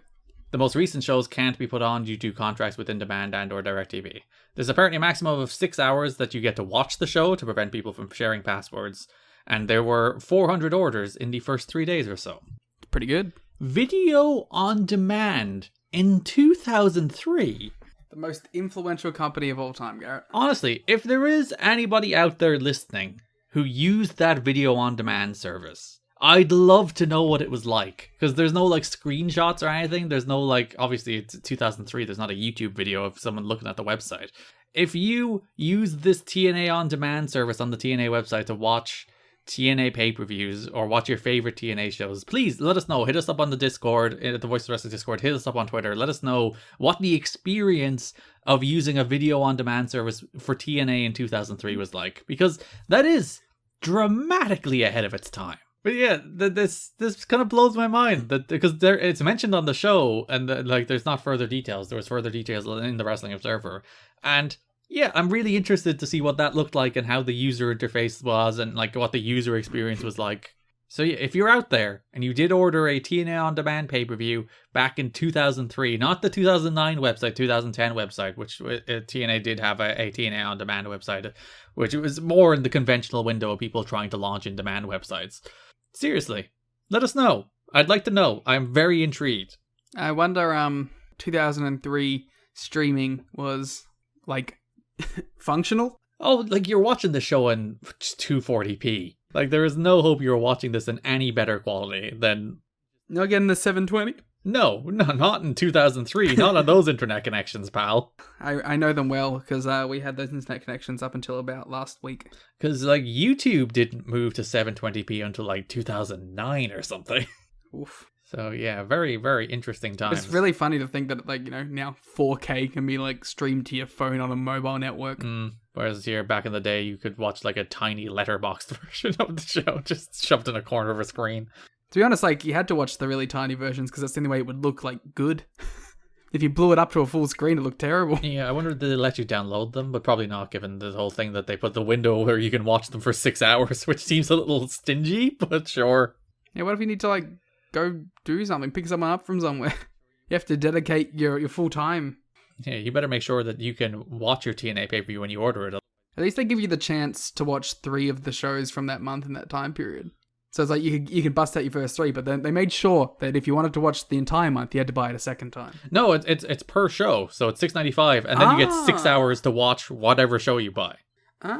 That's worse. It's fun that like even back in 2003 they're thinking about password sharing, which is a thing we kind of just moved on from, but now Netflix are trying to crack down on it again. It's like, god damn it. They change their mind every like 3 months on that. But yeah, seriously, if you're out there and you used this service back in 2003, let me know. Star World renews its deal for a second deal. The station reaches Asia and the Middle East, and the fans in Israel with a satellite are also able to see the show. So apparently TNA is at least doing well enough in Asia to be renewed. Wow, I didn't know TNA was on Stardom World. Second biggest company in Japan, baby. Yeah, Garrett, you're in. In the Garrett Gives Out about somebody giving out about cold crowds department, Dave Meltzer again. All right, well let's just like hit all your points here so we can upload this video and refer to everyone to this video afterwards. No, I'm going to do it every time. Every single time. I'm leaning back. Just go off, King. The continued low response likely indicates a lower purchase rate of the show. The trends of our response and DirecTV numbers in the past have been pretty similar, and if that's the case, the numbers estimates from last week, while accurate for much of the past 18 months, may well be above what the show is doing now. The live crowd was down to 650. This was for the second show of the month of December 10th. And it looked like from lines about 2/3 paper, which indicates very little paid attendance. In addition, anyone with a military ID was allowed in for free. The weather was drizzly, windy, and cold, so that didn't help. My own thoughts, again, this is Dave Meltzer from the Wrestling Observer. Watching the show were the same as they've been for a while. They have to get out of the fairgrounds. The people just don't react anymore. This is the thing I hate about this. His next sentence, where he doesn't put 2 and 2 together. I was watching ROH, and the difference in the crowd could not have been more notable, so it isn't wrestling fans as a whole, but this crowd. But it is, God, reading Dave Meltzer is the most difficult task in the history of humanity. You just have to go slow and hope that people can like put it together in their heads. Yeah, but it's this crowd that's the problem. Granted, the ROH product is far superior, and crowd enthusiasm probably wouldn't hold up if they're running weekly shows in the same location with most people getting in for free. Why are people getting in for free, perhaps? Yes, Liam has just highlighted it in the notes and bolded granted, the ROH product is far superior. The storylines haven't been strong of late, and most of the characters aren't over at all, but there have been good matches almost every week where the crowd just sits there. Even in the match that gets a little heat, wrestlers have described it as like pulling teeth in the struggle to get it. The show always feels like an endless series of run-ins and ref bumps. Of the 7 matches on the show, 6 had outside interference finishes, and all 6 also had either a ref bump or a ref distraction spot leading to the finish. wow, it's almost like Dave Meltzer came this close, Liam, this close to identifying what the actual problem is and then backed away from it. And then there's also a note from the following week. Crowd, which had been dead for weeks, was really into this match and Sting, talking about the Jarrett and Sting match. Liam has added a note to the notes, which I will read verbatim. You book bad shows, the crowd will be bad. Well done, Liam. Well said. You have identified Dave Meltzer's issue here. Nearly 20 years after the fact. Yeah, I mean, you remember like how the Asylum would rock when really good months of TNA would happen? Hey, you remember there was this little cage match that happened? Yep. Not that long ago. And the crowd was really molten for it because it rocked. Yeah. So if you keep doing good things, Wow. I think the crowd will get behind that and will be loud. But if you do boring things and the shows have a lot of boring and bad booking, the crowd will get sick of it and won't be into it. That's a shocking and revolutionary thought about pro wrestling. Yeah, so, need to get out of that impact zone. I'm going to do this every time, Liam. Every time somebody suggests this, I'm going to shoot it down. Every single time. We should make the compilation video of every time we make this point. It'll just be like 8 hours of me going, no, stop blaming crowds for your failure to get your show over. Stop it. And worse, Dave Meltzer doing it is like 100 times worse. Because if the TNA come out and go, it's the crowd's fault, I get it. You're deflecting blame from your own shitty booking. But Dave Meltzer being like, it's the crowd's fault. And then being like, well, the ROH show is far better. And every match on this show has run-ins and ref bumps. Maybe I should put 2 and 2 together there. But no, it's like, oh no, it's the building's fault. I do love that. It's like, I was watching Ring of Honor and the crowds were going nuts. It must be because they were going to all of these towns where there was 300 to 500 people showing up and not the fact that the shows were just rocking. I hate this talking point. I hate it with every fiber of my being. And as I said, every time. I'm going to do it every time. I'm sorry. For the entire history of the show, you're going to have to put up with me doing this every time. I wish it would, achieve something. I wish we could, change the discourse about it. If you're listening to this, can you please repeat this talking point whenever someone tries to make this point so we can change the zeitgeist and the perception of TNA in these arenas, and not even just TNA in general of wrestling. It's like, it's not the crowds. You can get the crowds back. Yes, you can quote Liam verbatim. You book bad shows, the crowds will be bad. Quote Liam. Just reply to everybody who does crowd blaming with that exact sentence. Yeah, and then you can follow it up with the second quote, which I will now cite. You book good shows, the crowd will be good. Oh, whoa. Interesting. Yeah. This is nuanced, in-depth pro wrestling discussion right now. And then you reply with a third tweet after you do that with subscribe to Patreon at tnachat.com. And then you tag at TNA History Pod. Yes, and then follow them to get them to 1,000 followers. And then you go to Red Circle. We have that. You Spotify, Apple, Google. Subscribe to the YouTube. Yeah, you can go subscribe to YouTube. We have 207 subscribers on YouTube. We're chugging along. Send those YouTube clips to people. Good retention rate. That's all we got. We got that. Yeah, you like that? Huh? Sponsors? All right, that's the news notes for the month. A very long news section. Yeah, I think it's going to be longer than the review section. So that brings us to the broad topics for the month that is NWA-TNA in December 2003. We will start with, not the world title scene, let's start with Raven and the Gathering. Yeah, the most fun part of these shows. Yeah. Which is I feel like we've been saying Raven, the most fun part of these shows for the last 8 months. Yeah, because consistently Raven is always siloed off in his own little story. Fair enough, this month he's reorbiting back into the Jarrett world because they're building back to that again. But Raven is always just off doing his own thing, having good matches on good shows and telling decent... he's working with the red shirts this month, so it's not great. But it's better than nothing. So, NWA-TNA pay-per-view number 73, December 3rd, 2003. Raven and Gathering face Abyss and the Red Shirts. They have a backstage promo before that where Raven insists once again that despite the pain he wants to inflict on Abyss and the Red Shirts, this Gathering reunion is only for one night, Liam. My favorite thing about this was them selling throughout the show that, wow, the Gathering back together. I'm like, it was 4 weeks ago that they were last teamed. This isn't... they're trying to sell it like some big deal as Raven and the Gathering back together. It's I think he only declared his independence from the Gathering a month ago. Yeah, it was after the hair versus hair match where it's just guys, we did it, you're free, go do what you want. And then they spent the entire month pestering him. So it wasn't even they were away from Raven. It wasn't they were deprived of Raven. They were with Raven in every segment. At least if they had have, like, done their own thing for the month and, like, had, like, a mini tag feud with someone, we could be like, he's called back his old friends, blah, blah, blah. You can still have them pine for Raven the whole time, but keep them separate so them coming back together is actually a selling point. As opposed to just the thing you're doing because you decided to do it because it builds to a story. Or just a thing that you're telling us is a thing. The classic pro wrestling story of tell us the story you think you told instead of telling us the story you actually told. So then Abyss and the Red Shirts defeated Raven and the Gathering in a 6-man tag team match after Abyss spears a chair into Raven. That was a weird spot. Yeah. I had to watch it back a couple times to like, what actually happened? It feels like a spot that should hurt Abyss just as much as it hurts Raven. Well, it probably does, but it doesn't care. He's a monster. Yeah. I love Raven. The entire month, like he clearly came up with a thing he thought was a very good line, which was like, nothing escapes a black hole, but you hit me with the black hole stab and I'm still standing. And he says that like 4 times this month. He's like, oh, it's a good line. I've got to get it in. It's not that great of a line. No.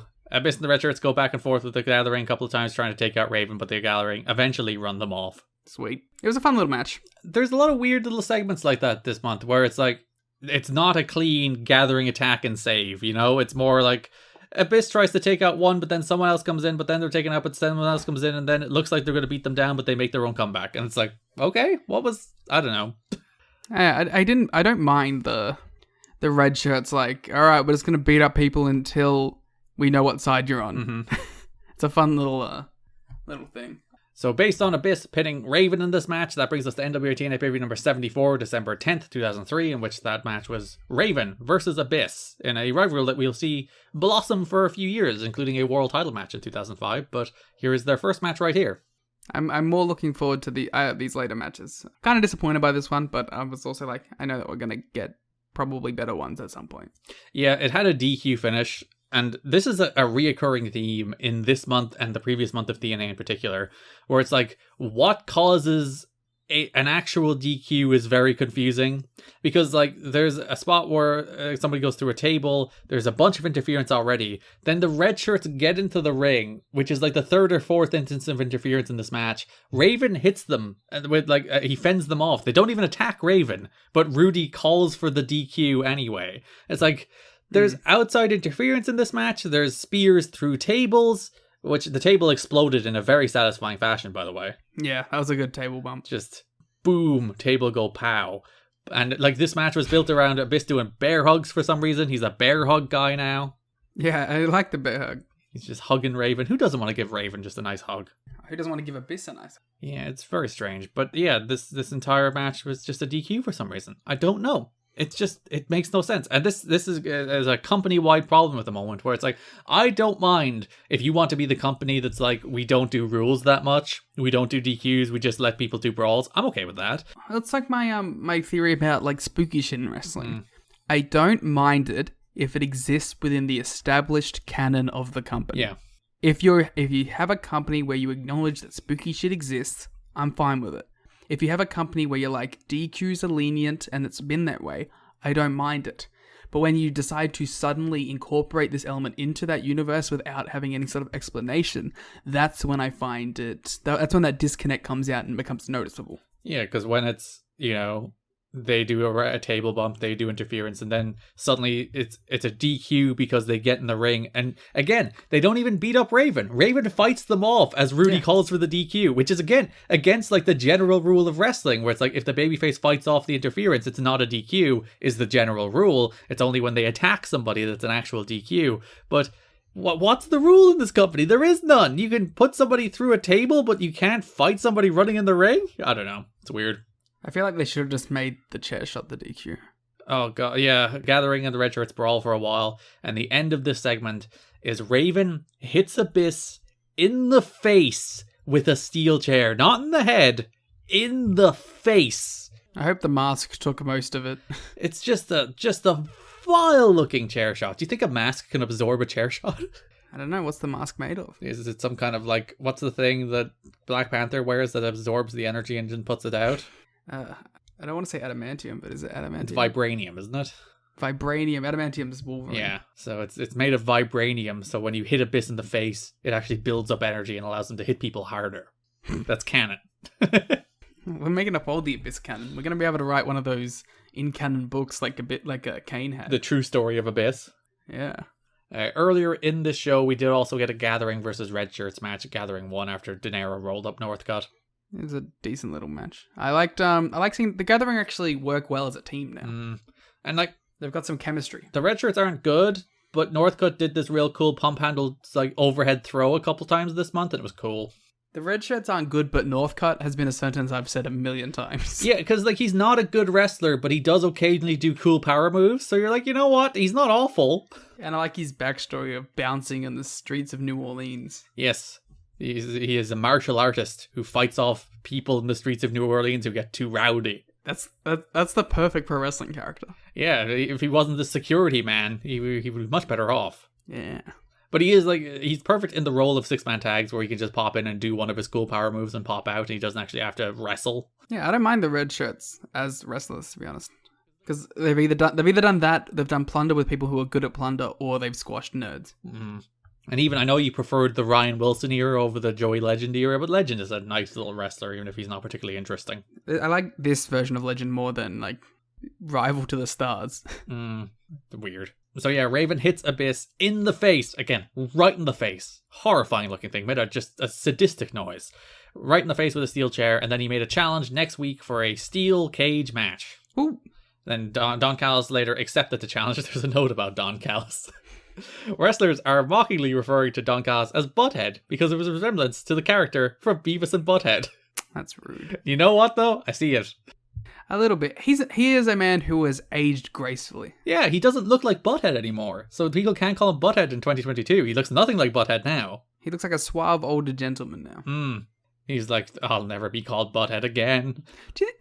Is Callis like signed to AEW? I have no idea. That's an interesting... Because like he kind of disappeared for a while after the Impact stuff. And then like he's back though. Like I assume he'll be back when Kenny's back.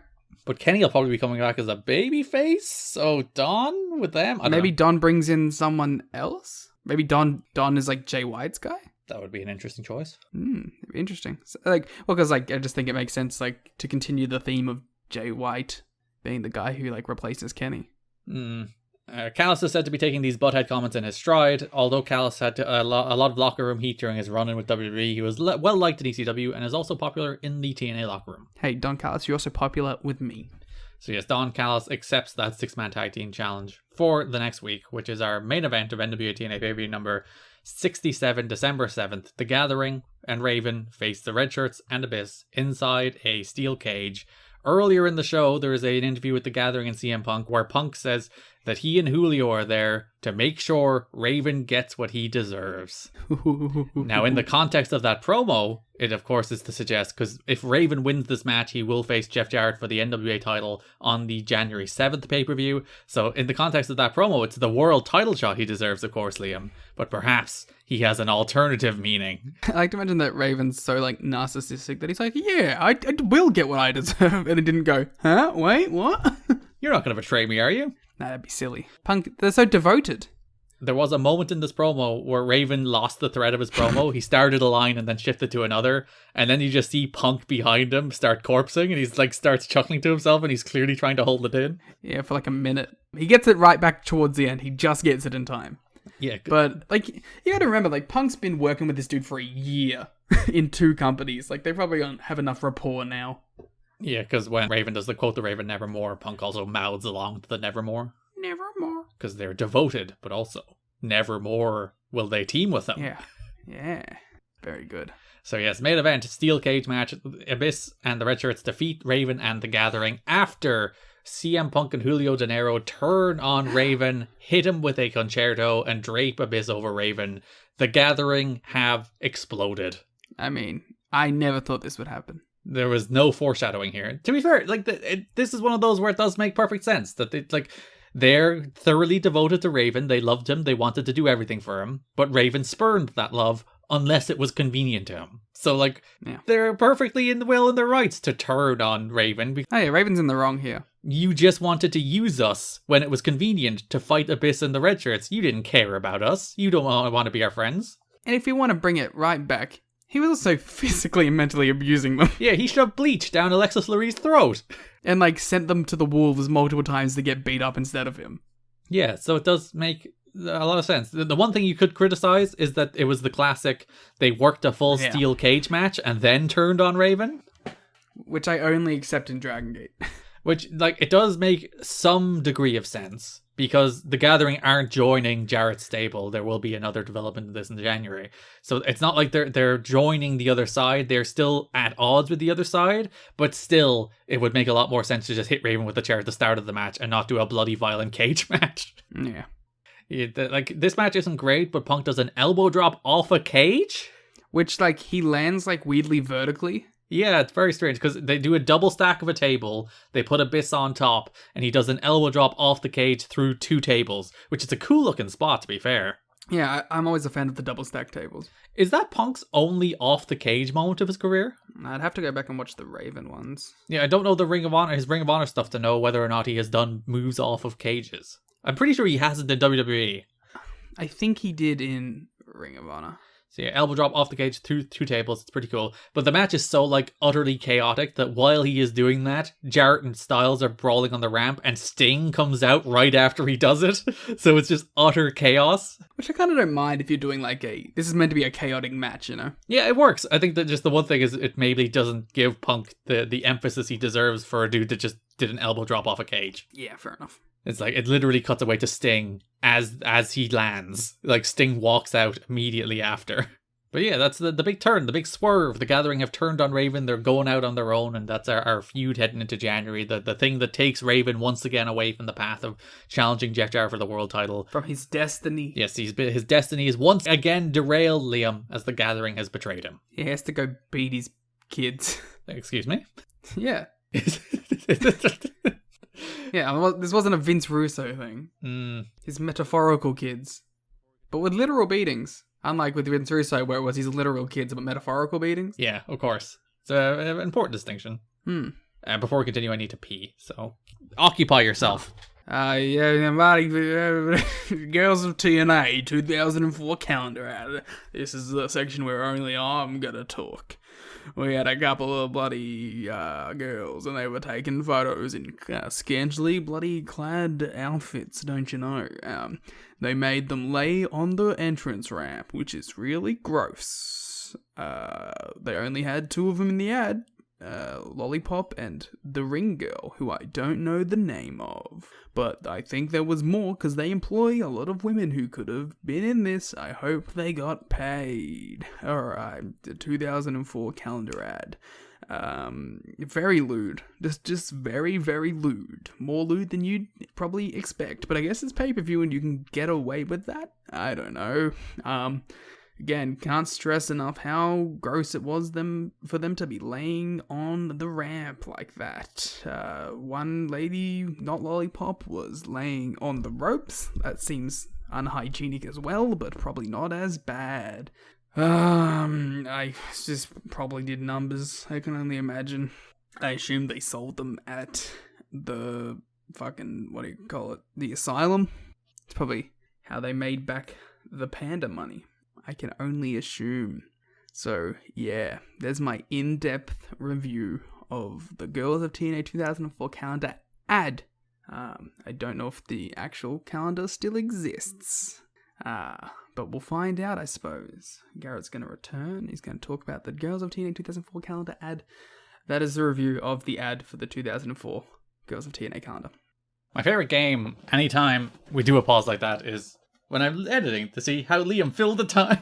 You can leave that one in. That was just a legitimate summary of the Girls of TNA 2004 calendar ad. Well done. Good job. Yeah. So that's all the Raven and Gathering stuff. That brings us to the NWA title picture, which start of the month began with the Jeff Jarrett and AJ Styles world title match. It was fine. Yeah, so earlier in that show, there's a Trial K segment. They come out, they're like, this mother's a bad jam. Conan does his catchphrases. They did say that. They go, this mother is a bad jam. Beware coming for you. It's the remix, 3 Light Crew. They did talk later in the month about remixing a new song, so it might be that song, Liam. You might get the Trial K theme. Beware. The most notable thing about this Trial K part of this segment is that BG James, for the first time in TNA history, does the classic New Age Outlaws intro. Ladies and gentlemen, boys and girls, children of all ages, the National Wrestling Alliance proudly brings to you its new NWA-TNA Tag Team Champions of the World, the 3 Light Well, it makes sense because this is the first time he's tag champions. Yeah, the classic ladies and gentlemen, boys and girls, Shits and Voyages, Total Non-Stop Action proudly brings to you its new NWA-TNA Tag Team Champions of the World. He didn't do the not one, not two, 3 Live Crew. He didn't have that nailed down yet. He just did the 3 Live Crew. But it is, I think, the first time in TNA history the crowd actually cared about him. Yeah, it's nice. Well, no, they did those cool segments outside of the asylum, and they were pretty into them there. But they were into 3 Live Crew. They weren't into BG. Yeah, I mean, I'd argue they're still into the 3 Live Crew here. But like the crowd actively perked up. They're like, "Oh, he's doing the New Age Outlaws catchphrase! Woo!" He really nailed it with that, huh? So a promo segment can't go by, as particularly the place in this show. This was the segment 2 promo segment. It can't go by without Jarrett coming out. Because we're gonna need to find out what side 3LK are on. Yeah, so Jarrett is doing this thing all month where he wants talent to declare which side of the war they are on, because he has declared war on TNA and declared war on Erik Watts. And him and Don Callis are trying to remove Erik Watts from power, so they want everybody to declare which side they're on. Are they on Watts' side or are they on Jarrett's side? I think we should declare what side we're on. Okay, on 3, we'll say what side we're on. 3, okay, 2, 1... Watts. Erik Watts. Oh, well done. Of course. I also realized I just said on 3 and then counted down from 3. I know, but you did confuse me for a second, but I managed to compose myself in time. Don't worry about it, it's fine. I gave you a nice long count so that you wouldn't get confused. I like to imagine that everyone else at home also declared what side they're on. If you didn't, please at us with which side you're on. Are you Team Jarrett or Team Watts? Of course, we will judge you severely depending on which side you're on. Unless you can, hey, maybe I can be swayed. That's true. You gonna turn on Watts? Well, he's losing power, so apparently. So yeah, Jarrett comes out, asks 3LK, and AMW are in the ring, by the way. AMW also came out to continue beefing with 3LK a little.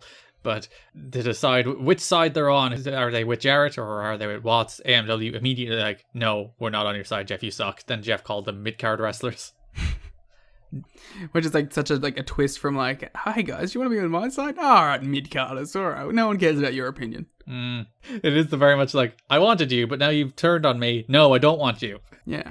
It's Sigma grind set, I told you. So Jarrett wants an answer from 3LK, but they don't firmly declare which side they're on. Disco comes out with the NYC, which aren't still the NYC. It's Diamond Swinger and David Young. I'm going to call them the NYC from now on because it's easier, because it's 4 people. I'm convinced this is a fan name you've given them. Literally, it's in the entrance. It's live from the Bronx. It's NYC. It literally is right there. It's the New York connection. I refuse to acknowledge that. Trinity is added to it at some stage. Oh, spoilers. I know, I'm ruining it for you just to prove a point. Yeah, Disco declares loyalty to Jarrett, but Diamond and Swinger are mad, which sets up this month-long story where Diamond and Swinger are beefing with Disco. The second best story of the month. Sure. Yeah. I guess. This rocked. I wouldn't say it rocked, but... So yeah, Diamond and Swinger are mad. They don't want Disco speaking for them. They're mad about how David Young has cost them the tag titles. So Jarrett demands a decision from Diamond and Swinger, but Watts and Goldilocks come out instead because the segment is very long and there's lots of people in it. So Watts makes a 3-way number one contenders match between Diamond and Swinger, AMW, and David Young and Glenn Gilberti for later in the show, and also says that he will be in AJ Styles' corner for the main event. I just want to mention real quickly that, like, for a man who apparently has no more power, he'd still be making matches at the drop of a dime. Well, because he is the matchmaker. He is still the director of authority, Liam. I guess what I'm saying here is that this is some sort of psyop slander campaign being run by the Jarretts to make Watts feel like, to insinuate that Watts has no power, but he clearly does. Yeah, so when Watts is in the crowd, there's a dude standing behind Goldilocks who looks very shifty. He tried to touch Watts at one point, and she's like, stop it. And Watts continues not to say ass, unless he says Cal-ass. He calls Don Callis Cal-ass. But he doesn't call Jeff the Jack-ass Jarrett. He doesn't say ass for that. He says Jack ass. Well, he's getting the pop, you know? Yeah, it's good babyface work. But yeah, the entire story this month is that there are rumors, as you mentioned, that Erik Watts is being ousted. I can't believe Watts wasn't in the bracket for who could be the new main babyface as they go to TV. I know, he's been the biggest star on the show. I can't even say that with a straight face. Thank you. No, you said it. Live by it. So Goldilocks is backstage changing in her dressing room, Liam. Sure is. Then Tracy Brooks comes in and they argue about whose dressing room it is. Tracy with an eye. That is a very important distinction. They drive that home later in the show during the Shane Douglas, Michael Shane against Chris Sabin and Sanjay Dutt match, where it's like, it's Tracy with an eye. No, it's Tracy with an eye. Pie in the sky from Tracy with an eye. That does rhyme. They say it every time. But here, Goldilocks is like, oh, this is my dressing room. Eric Watts gave it to me. And Tracy's like, lol. Watts doesn't have the power to give out dressing rooms. And she's like, yes, he does. No, he doesn't. Yes, he does. No, he doesn't. Yes, he does. No, he doesn't. Yes, he does. We'd have done a dramatic reenactment of the segment between Tracy and Goldilocks now. There you go. Yeah, guess who was who? How frizzy is your hair? Very. Oh, you're definitely Goldilocks. Buy a fucking brush. State of you. But yeah, the thing here is Tracy's like, oh, Watts might be let go, and Goldilocks looks concerned. Yeah, she's doubting her man. To be fair, he hasn't been the most forthcoming with any information, so... That brings us to our main event, in which Jarrett defends the NWA World Heavyweight Championship against the phenomenal AJ Styles in a good match, not great match. It's fine. I gave it 3 1/4. It's they still make title matches feel like a big deal. They do the traditional introductions. They do a video package. They do the tale of the tape. They do everything, to be fair to them, and they do the dramatic entrances with the slow music. They do as much as they can to make title matches still feel like a big deal, even if every time they descend into the same old like bullshit run-ins, rep bumps. Oh, I feel like this will be the next 3 years of this. It sure will be. I hope you're excited, because there was a period where these matches happened, particularly, I think it was the first Jarrett Styles match, which is easily their best match, where you were like, maybe this formula is good. Do you still think this formula is good, Liam? I don't hate it, but I will. This formula works if a crowd's into it. If a crowd's is molten and cheering and going nuts every run-in, then yeah, it'll work. But right now, they don't give a fuck. So this is where Mike TNA just casually slid in that Hulk Hogan's knee surgery isn't going so well and he's not coming to TNA.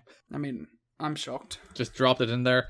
During a pre-match interview with, I think it was Styles was doing this it was with Jarrett, and Jarrett was like, here is the wall where all of the former NWA champions are, and it was of the TNA era, and it was a photo of Jarrett, and it was a photo of Styles. I was like, where the fuck is Ron? Yeah, what the fuck? Where's Ken? And Ken, there's only been 4 of them. Could you not put up 2 other photos? Maybe they were just off screen. Ron still works for the company. I mean, I guess if you want to like not acknowledge Ken, sure, whatever, but Ron's there. Yeah. You could get the photo. It's like, hey, hold this belt. We need a photo for the wall. To be fair, I think like they forgot Ron was champion too. Because at one point in one of the matches, Don West goes, Ron could be a champion in any division. Well, I think that's just his flexibility. He was. He was champ, guys. He's NWA World Champ. And like Jarrett was like, you're going to be a future star. It's like, again, he was the champion. Before you were too, pal. That's like as like idiotic as when he would be like, AJ, you're not on this level. He beat you. So I did love Jarrett in this match. He did a slingshot crossbody and then started gloating about how he's like, I'm X Division level. He also, for some reason, did the 3 Amigos. Yeah, busted out. He's Eddie Guerrero of the NWA-TNA. Jarrett does not have the hip work to make that work, though. Who does? Eddie Guerrero. Ah, Santana. Yeah, it is very funny to see the people who do have like the hip flexibility to make it 3 Amigos look good, and the people who don't, and it looks terrible. Yeah, to be fair, like there's a reason Eddie did it best, you know. He'd get like these like gymnast style leg rolls. Yeah, it was crazy. So interference kicked in. Watts came out, hit Jarrett with a choke slam for actually what was honestly a pretty good near fall. Crowd bit on that one. I mean, when the biggest star in the company comes out, you know. The red shirts ran out, Gathering ran them off, Abyss ran out, but AMW ran off. Ref bump when Jarrett missed an enziguri. Jimmy Hart came out as a substitute ref, but Kid Cash stopped him from counting down a Styles Clash. Favorite part of that, he was pulled out of the ring by Cash, and he counted 1, and he was like looking over his shoulder, being like, "Where's Kid Cash?" Very slowly counted 2, and he was like, "Whoa," and then Kid Cash finally got there just about on time. I remember when Jimmy came in, I was like, Jimmy's turning. I'm so like broken by this company. I'm like, Jimmy's definitely turning here. He's going to declare his allegiance to Jeff Jarrett. He probably would have a better angle if Jimmy did turn. But then he'd have to stick around. But then he could be the manager of this Jarrett stable. I guess Callis is already the manager of this Jarrett stable, so that would be a conflicting role. But yeah, Kid Cash pulled him out. Jarrett hit Styles with a guitar, retained the NWA title. The big development here is that Kid Cash has declared loyalty to Jeff Jarrett. What a development. We're firmly in like the Jarrett guitar stuff now. This is the Jarrett. This is the TNA Jeff Jarrett. Because like the version of Jarrett, we've mentioned this a couple times, that we've seen in TNA so far, which is like Stone Cold Jeff Jarrett, kind of general Southern babyface Jeff Jarrett and then generic babyface Jeff Jarrett, those are not the TNA Jeff Jarretts, the ones that the kind of Jeff Jarrett that immediately comes to everybody's mind the second they think of Jeff Jarrett and TNA. This Jeff Jarrett is TNA Jeff Jarrett. Mm-hmm. Overbearing, guitar shots, ref bumps, run-ins. That's TNA Jeff Jarrett. We've hit the point. And I'm sure it won't get old. As mentioned, we have 3 more years of this. Hey, at least it can happen in the Impact Zone. Or the crowds can make noise as opposed to some other buildings. Yeah, they should move. So that brings us to NWA-TNA pay-per-view number 74, December 10th, 2003, from the Asylum, where Jarrett starts the show sitting down with all of his crew outlining his victims. His victims are Hulk Hogan, Jimmy Hart, Jim Duggan, Rick Steiner, Dusty Rhodes, Toby Keith. I like him putting Toby Keith in there even though he got suplexed by him. Vince Russo and the Tennessee Titans. Who beat the fuck out of him. Those are the victims of Jeff Jarrett and TNA. The soon-to-be victims are AMW, AJ Styles, Don Harris, and Erik Watts. I like how they didn't consider them victims, even though they've probably done more to them than they did to some of the others. Yeah. And then, on the fence, Tree Life Crew. What about Shane Douglas? The new franchise is also on the fence. But we don't get to the franchise until later in the show when Scott Hudson asks him, it's like, what side are you on? He's like, you know what? At this point, he's still on the fence, though. He should be on the fence ahead of time. The Gathering should be on the fence. I think you have to be asked what side you're on until you're on the fence, though. Raven is not on the soon-to-be victim side. That's true, even though there's a whole feud about it. What could it mean? So this show features the return of Hot Rod Roddy Piper. The show opens with Kid Cash against Don Harris. They have a match. Red shirts interfere. Jarrett hits Don Harris with a guitar. Kid Cash wins. Good summary. That's what happened. Afterwards, Styles came out, ran off Jarrett's crew with a chair. They surrounded him around the ring, but then you hear the sound of bagpipes, Liam. That's definitely the sound of Roddy Piper's theme song. Well done. Thank you. Nashville pipes and drums come strolling in. Jeff Jarrett looks shook as Hot Rod Roddy Piper finally returns to the Asylum after months of being ostracized and pulled out. And Piper is back. Piper gets in the ring, says Jarrett was on his victims list, not the other way around.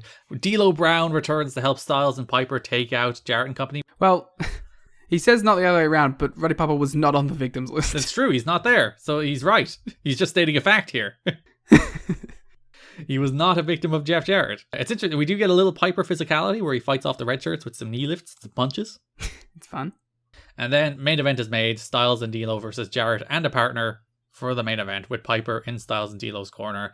Listen, for as much as Piper was kind of bad in all of those pre-tapes and all of his previous promos, I liked Piper here. Yeah, he had the same kind of energy as Jake did when he first came into AEW as a manager, where it's like a little off kilter, a little unhinged, but still good. Yeah, and for as much as he's just, as you said, unhinged, and some of his promos in TNA have been unhinged for many different reasons. He's been here a couple of times over the last year now, especially with his pre-tapes.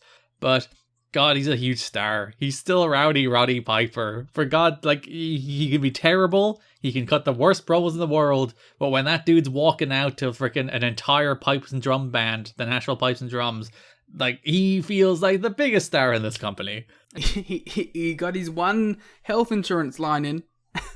Yeah. He's like, this company gave health insurance, but didn't. I don't know. That story's weird. He said this guy gave health insurance so that young guys like him won't. And it's like, didn't they? Wasn't the whole thing that they didn't give him health insurance? And he's like, he was like, oh, the NWA is one of the few places that has health insurance for these young guys. It's like, wasn't the whole point of this angle was that they didn't? Also, they don't? Yeah. In fact, there's a story that I didn't include this month that there was a fundraiser for Rick Santel's shoulder surgery because he hurt his shoulder on TNA, as if you remember. And there was the whole thing. It's like, well, he didn't get any medical help from TNA. But they organized the fundraiser. Well, they did contribute to it, and even Hogan and Piper submitted things as well. So, you know what? I'd hope Piper would after all this. Submitted stuff to be auctioned off. Yeah, Piper. He did do a Neverland line about Don Callis being disappointed, which is like, eesh. There's a few lines this month where it's like, oh, we're getting back to the old cringeworthy lines, aren't we? Edgy TNA, it's edgy. Well, we got BG fell back into that trope a little bit too. Doesn't he always? He can't trust BG to open his mouth for longer than 4 sentences without them resorting to something. Yeah, it was in the NYC angle where they came up, they started arguing with each other, and he's like, I'll leave you boys to discuss same-sex marriage. Oh, and he yeah. just left. It's like, you. 2003. Friday, as we record this, was the 19-year anniversary of the AJ Styles Chainsaw Gaisler moment. So there you go. We should repost the YouTube link. Celebrate that wonderful moment in TNA history. Wonderful. That moment is legitimately funny. Just because he gets flustered. The first thing that comes out of his mouth is a slur. Yeah, he's like, I don't know what to say here, so I'm gonna say a slur. So the show long story here is that who is Jarrett's partner going to be? I don't know why, because his partner just ends up being Kid Cash. Sure. Like, it could have just been announced to be Kid Cash at the start of the show. Why was it a mystery? Because you want to catch those people who are flipping the oh wait. Which brings us to our main event. AJ Styles and D'Lo Brown reunite their tag team to face Kid Cash and Jeff Jarrett. It's a nice return to form with some flags being incorporated. Oh, which flags? Oh, because Piper had an NWA flag. Yeah. Yeah. I obviously huge flag show over here. Mm-hmm. Some would call us the flagship. Yes, of course. And I just appreciated, for us. Just appealing to our deep love of flags. Yeah. It's a good flag. That is a flag I would put on my wall. The NWA flag? Yeah. I'm sure Billy is probably selling them. Have to get in contact. So yeah, finish of this match is Piper hit Cash with the NWA flag, allowing Styles did a middle rope Styles clash for the win. Yeah, it was a nice little match. It was nothing special. Yeah, I liked it. D'Lo came out with a cool robe. Yeah, like I'm back from old Japan. I have my robe from my Japanese excursion Yeah, I like when people do that. to make me look like a cool, legit pro wrestler. Robes are cool. They are. You know how much cooler the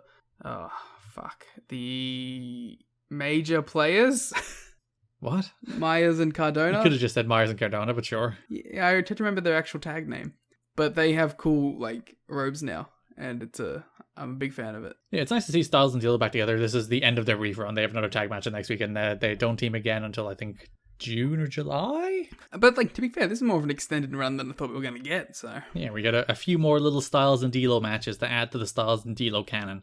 But after this match, Watts announces that Jeff Jarrett will face Sting next week, but there is dispute over whether or not it'll be a title match. I think it won't be. My favorite part is they accidentally played Sting's music early after. Or Styles won the match. They played the Styles music and then Sting's music just randomly hit and then cut away. Yeah, I liked it. It was fun. And the crowd's like, Yeah, and then when Watts announces Jarrett versus Sting, they cut to a scorpion on the wall of the stage as they play Sting's music. How did he do that? How did he get the scorpion? Did he buy a projector? Is he sitting there with the projector? Why didn't he just come out? He's just up in the rafters projecting it down. Wow. He's like Batman. It's the Sting signal. The Stignal. It's the Stignal. I mean, I can't beat it, so...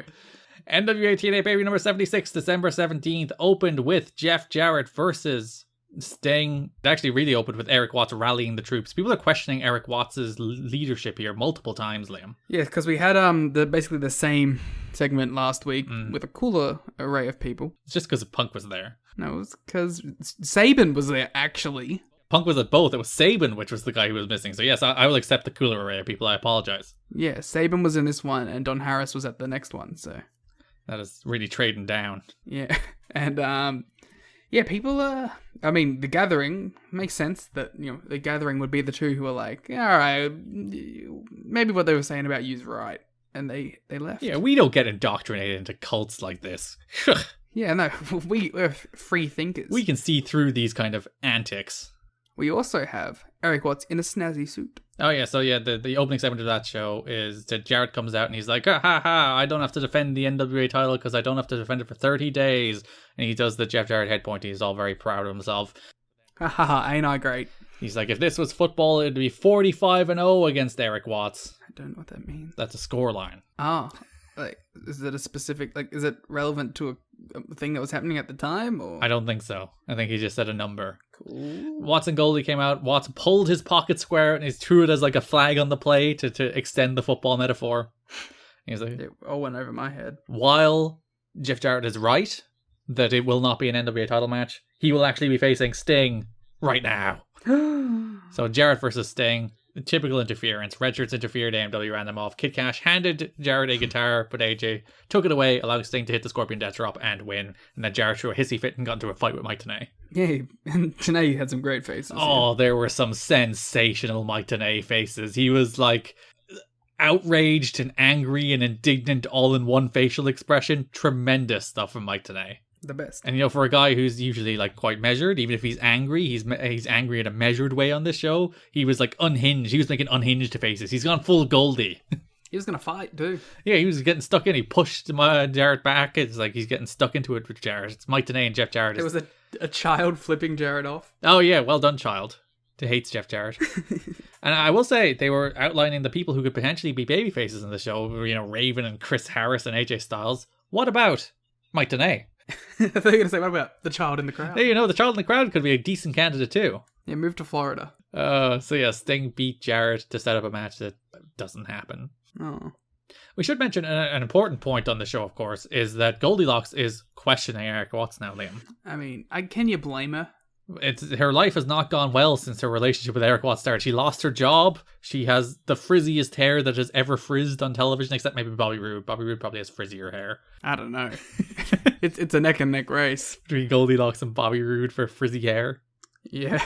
I mean, like we said, it's a terrible relationship. They're not good for each other, but I can't imagine them with anyone else. Yeah, because it started last month with their interrogator segment where she was like, "You're going to get rid of Don Callis, right, Erik?" And no, to be fair, it started from the beginning. From the moment that they first talked to each other, it was already contentious. Yeah, the descent is ramping up, and now she's increasingly questioning the choices and decisions of Erik Watts. Well, she got mocked by Tracy with an eye. It's true. She's lower in the pecking order than Tracy with an eye. Doesn't get worse than that. I mean, literally, she might be the lowest ranked person on the show. So later in the show, they continue to question the loyalty of Diamond and Swinger. We'll talk about that more when we're talking about the tag team stuff. And then Styles, Sting, and Jarrett brawled at ringside for the cage match main event. Mm-hmm. That's your world title scene in which Jeff Jarrett doesn't have a challenger, because the whole idea is that Raven lost his shot against Abyss in the red shirts, and AJ lost his shot against Diamond and Swinger, which we'll talk about in a second when we get to the tag stuff. So Raven, D'Lo, and AJ are all out of the title picture, so Jarrett has removed all of his foes, even though he still has a scheduled title match on January 7th. So who will he face? I think he will face Hulk Hogan. Brother. My knee suddenly had a sudden recovery, brother, and I'm coming in to save the day. What you gonna do? And we're running the Silver Dome, brother. I only need one knee to take down Jeff Jarrett, brother. We're doing it in Tokyo, brother. All right, let's go over to the X division. Like the less division. Well done, nailed it. Thank you. So the entire story of December is the build to Ultimate X2, which is teased by Chris Sabin on this show. X2, like the X-Men movie. Yeah, the best X-Men movie too. What was in X2? The one with the guy with the psychic powers. He's in all of them. No, it was a different guy with the psychic powers though. Okay. I remember Last Stand. That was like my favorite movie as a kid because I didn't know what good movies were. The classic period of childhood where it's just like loud noises and cool characters equals cool movie, and then you watch it, it's like, oh no. Yeah. I still have a fondness for those movies because of that reason, I feel. Even though The Last Stand is terrible. Yeah, I still like it though. X2 and X1 are actually really good movies. It's funny how The Last Stand is still like the best Dark Phoenix movie that I've done. Is that just a bad story? Have we actually secretly worked out that it's just not a very interesting story? I think it's interesting. It just has to be something that's actually built up to. Like, it's a long-term story. It's not something you do... Like, the one that they recently did was unforgivable. They're like, all right, it's the second movie. We're going to do Dark Phoenix. Well, it was the fourth movie. Because there was First Class, Days of Future Past, Apocalypse, and then Dark Phoenix. Yeah, but they had, like, a movie's worth of build. Yeah, it was the second with Jean Grey. Yeah, so, it's just something that has to actually been built to. I don't know. I think secretly it's not a very interesting story, even if it's an iconic comic story. Yeah, which sometimes maybe things don't translate. But I think it could be translated well. I just think it hasn't been. To be fair, Dark Phoenix does have the best action scene in the X-Men movie. There's that scene at the end of the movie where they're on a train, and it just kicks ass. There's like 2 minutes of that movie that are as good as any X-Men movie has ever been, and the rest of the movie is pretty garbage. But that 2 minutes where it's just Magneto knocking dudes off trains with his freaking magnet powers, and it's just because very rarely in those movies do you get just unadulterated the X-Men come together and kick some ass, and that's a scene where the X-Men come together and kick some ass, and it's so good. They also did that in X-Men: The Last Stand. They didn't kick much ass though. They kicked all those, like, C-tier mutants' ass. Yeah, all the goons trying to take their powers with the guns, with the power-draining guns. Yeah, that rocked. I was gonna say that is Magneto just the most cinematic of the X-Men, and that's why he works the best. Like, he's an interesting character with depth and sides to him that you can play babyface and heel Magneto interestingly. So I think that's the reason he works very well. It also helps that, like, you cast Ian McKellen as him in the first place. So that does a lot of the heavy lifting. And Fassbender, like, let's be real, he killed it as well, so... You cast two tremendous actors to carry the weight of that role, and they did so very, very well, so I think that does help. I do think Magneto is, like, one of the deeper, more interesting, more layered comic book villains that has, like, sides 100%. and interesting backstory and meaningful backstory that you can do a lot of things with. But I also find myself, whenever I think back to any of the X-Men movies, all of my favorite scenes are Magneto scenes. Like, I was rewatching the scene where he... People love this. I was rewatching the scene the other day where he broke out of the plastic prison by using the iron in the man's blood. Yeah, it rules. And I was like, oh, he's the best character they've ever done. Yeah, and, like, they couldn't have cast, like, Professor X and Magneto better. Like, it's impossible to do better than Patrick Stewart and Ian McKellen as the people to play those roles. You could, like, legitimately, you could not pick two better human beings to play those characters. And you may never be able to pick two better human beings. Which is why you should maybe just do Fassbender again now. Yeah.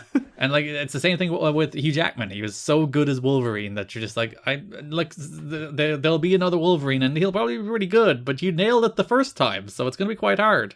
Just some other scenes that immediately came to mind was, like, the scene where, I really like a lot of Ian McKellen scenes, but I think my favorite ones are Fassbender scenes, just because I love the one where he had to use his powers to save a dude, and then his whole, like, workplace sold him out. Yeah. And he went back and he's like, all right, I'm going to slaughter everyone now. I just hope that's cool.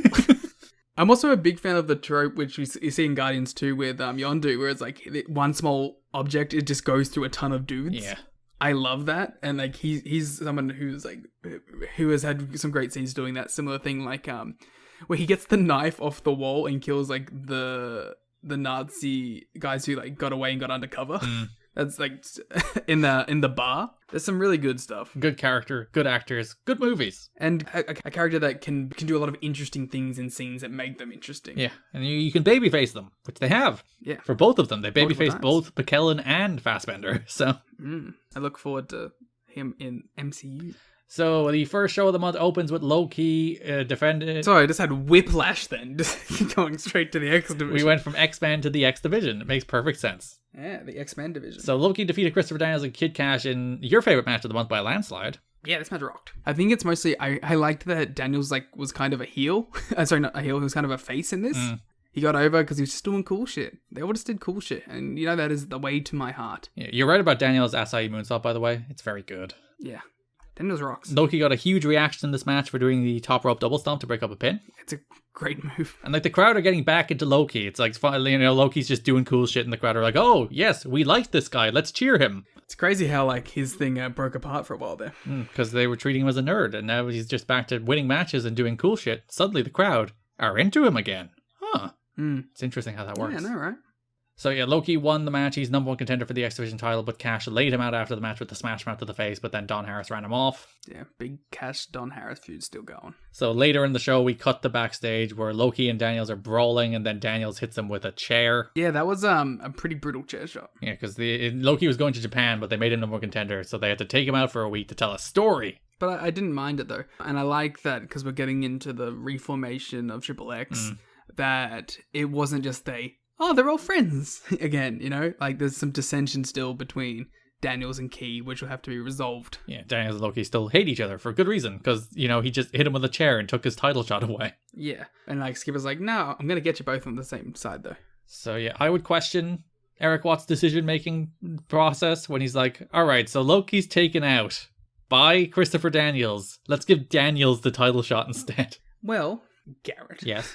Daniels hasn't declared his allegiance to Jeff Jarrett, and the other option was Kid Cash. Are you suggesting that perhaps Eric Watts is wielding his power to try and influence people to his side? Just saying. Someone was on the fence. I would personally just say that if I were in TNA, I would start attacking people that have title shots. Unrelated to this, just in general. Yeah, just attacking people just to take their title shot away from them. Yeah. I always liked that when they would do it immediately before a match, because they're like, oh god, we need someone right now, and you're the only one here, you have to take the shot. Yeah, that makes more sense though. Yeah. Like Edge taking out Kofi before the Elimination Chamber. And they're like, well, fuck, what do we do? Fine. Yeah, he's like, and he just forced himself into the chamber. Like, well, I guess you're in it. Nobody's here to say no. Yeah, and we got to start the match. So on that first show of the month, Sabin and Dud are backstage with Scott Hudson. Sanjay talks about his unprecedented rise, and then Sabin starts to suggest, what if we did Ultimate X2? Huh? Ultimate X2, huh? And Scott's like, Ultimate X2? He's flabbergasted at the mere suggestion. How are they going to top Ultimate X1? Ideally by the belt not Probably by falling having down. a belt that stays on it. Yes. Which leads us to Shane Douglas and Michael Shane defeating Chris Sabin and Sanjay Dutt after Tracy with an eye hit the pie in the sky and Sanjay Dutt allowing Shane to hit a super kick for the win. This match was very interesting to me because Shane Douglas was bumping like a madman for Sabin and Sanjay. He also was like, I'm going to work this X Division style. Like, it's very rare that you see a guy of the legacy and the stature of Shane Douglas. Not that he was this huge star in the industry, but he's a guy who's been around for a long time, who's usually more cynical than this. But like, this match is built to Sanjay getting the hot tag and Shane Douglas being the guy who's tagged in on the other end of the hot tag. And like, Shane Douglas just bumps for Sanjay. He just bumps for him. He just, every single move Sanjay does, Shane Douglas he doesn't cut him off. There's no ego there. He just bumps and feeds for Sanjay in a way that was like, I'm impressed by you here, Shane Douglas, just by your sheer lack of ego. I think he enjoys getting young talent over at this stage. Because even when he wanted to do his own thing for a while there, he was like, my big focus here is that I want to get young talent and help them get over. Yeah, so Shane is now the longest reigning X Division champion in TNA history. About 4 months. Wow. What a reign. That's a thing that's being reinforced. But like, this is an 18-month-old company, so you know what? Having a 4-month reign isn't bad. Especially in a belt designed to be kind of thrown about. Especially in the early days when they did throw that belt about, especially between Styles, Loki, and Lynn. They're just like, bounce it, bounce it, bounce it, Yeah, I'm bounce pretty it. sure Styles and Lynn are like 7-time champions at this point. Yeah, remember Shawn Maltman had the belt? No. So Sabin goes to do his big step-up dive to Shane Douglas, but Shane Douglas pulls Tracy in the way. Sabin is honourable. He doesn't do it. Of course. A decent man. Because now he's a good guy. Yeah, he's the babyface now, apparently. Sabin of like 3 months ago would have been like, yeah, well, I don't give a shit. I'll jump on a woman. Yeah. I enjoy franchise. I just enjoy franchise because there's a moment where like he's in the ring with Sanjay and he does a shoulder block and he takes Sanjay down and he just does a cackle. Yeah, he's great. He's just like, ah ha ha! I took down Sanjay Dutt. Ah. He's very pleased with himself. Ain't I great? He's like Jeff Jarrett, yeah. If Shane Douglas was in the Jarrett position. I think the show would be better, honestly. Because these promos would be more fun, at least. I think Shane Douglas is a more giving performer. Yeah. So yeah, Douglas and Shane won after Shane won with the super kick. Douglas and Shane. Yes, the new franchise. That's what they should call themselves. No, they should just be called Shane Douglas. Shane Douglas. It's both of them. It's not the first one. Yeah. Should be Shane and Shane. NWA-TNA Baby number 74, X Division title match between Christopher Daniels and Michael Shade. Most notable for the hard way blood that Christopher Daniels got in this match. They showed a video package the following week where they showed the very deep cut over his, I think, right eye. That, goodness, that was a lot of blood. I really enjoyed during the watch along where you're like, do you think it was like, it was hard way? And then like 10 minutes later, we're like, it was definitely a hard way. Yeah, because I was watching this where Daniels is bleeding a lot. I'm like, the structure of this match doesn't really suggest to me that Daniels bled intentionally. And the pattern of the blood was that not the like traditional over the forehead. It was more like around the side of the face. Where it's like, oh, that does look hard way. And as you mentioned, the next week they do show like a backstage video of just a violent cut over Daniel's right eye. It's a deep looking one as well. It was like the side of his head. We dextered this. Mm. We looked at the blood patterns and we to determine that in fact it was a hard way. We did a whole CSI Miami, turned to the camera, pulled the glasses off. It's like, it looks like it was hard way. Yow! Yeah, decent little match otherwise. The blood did add to it. The blood of like hard way blood is always just so much more distinct than a traditional pro wrestling blade job. Yeah.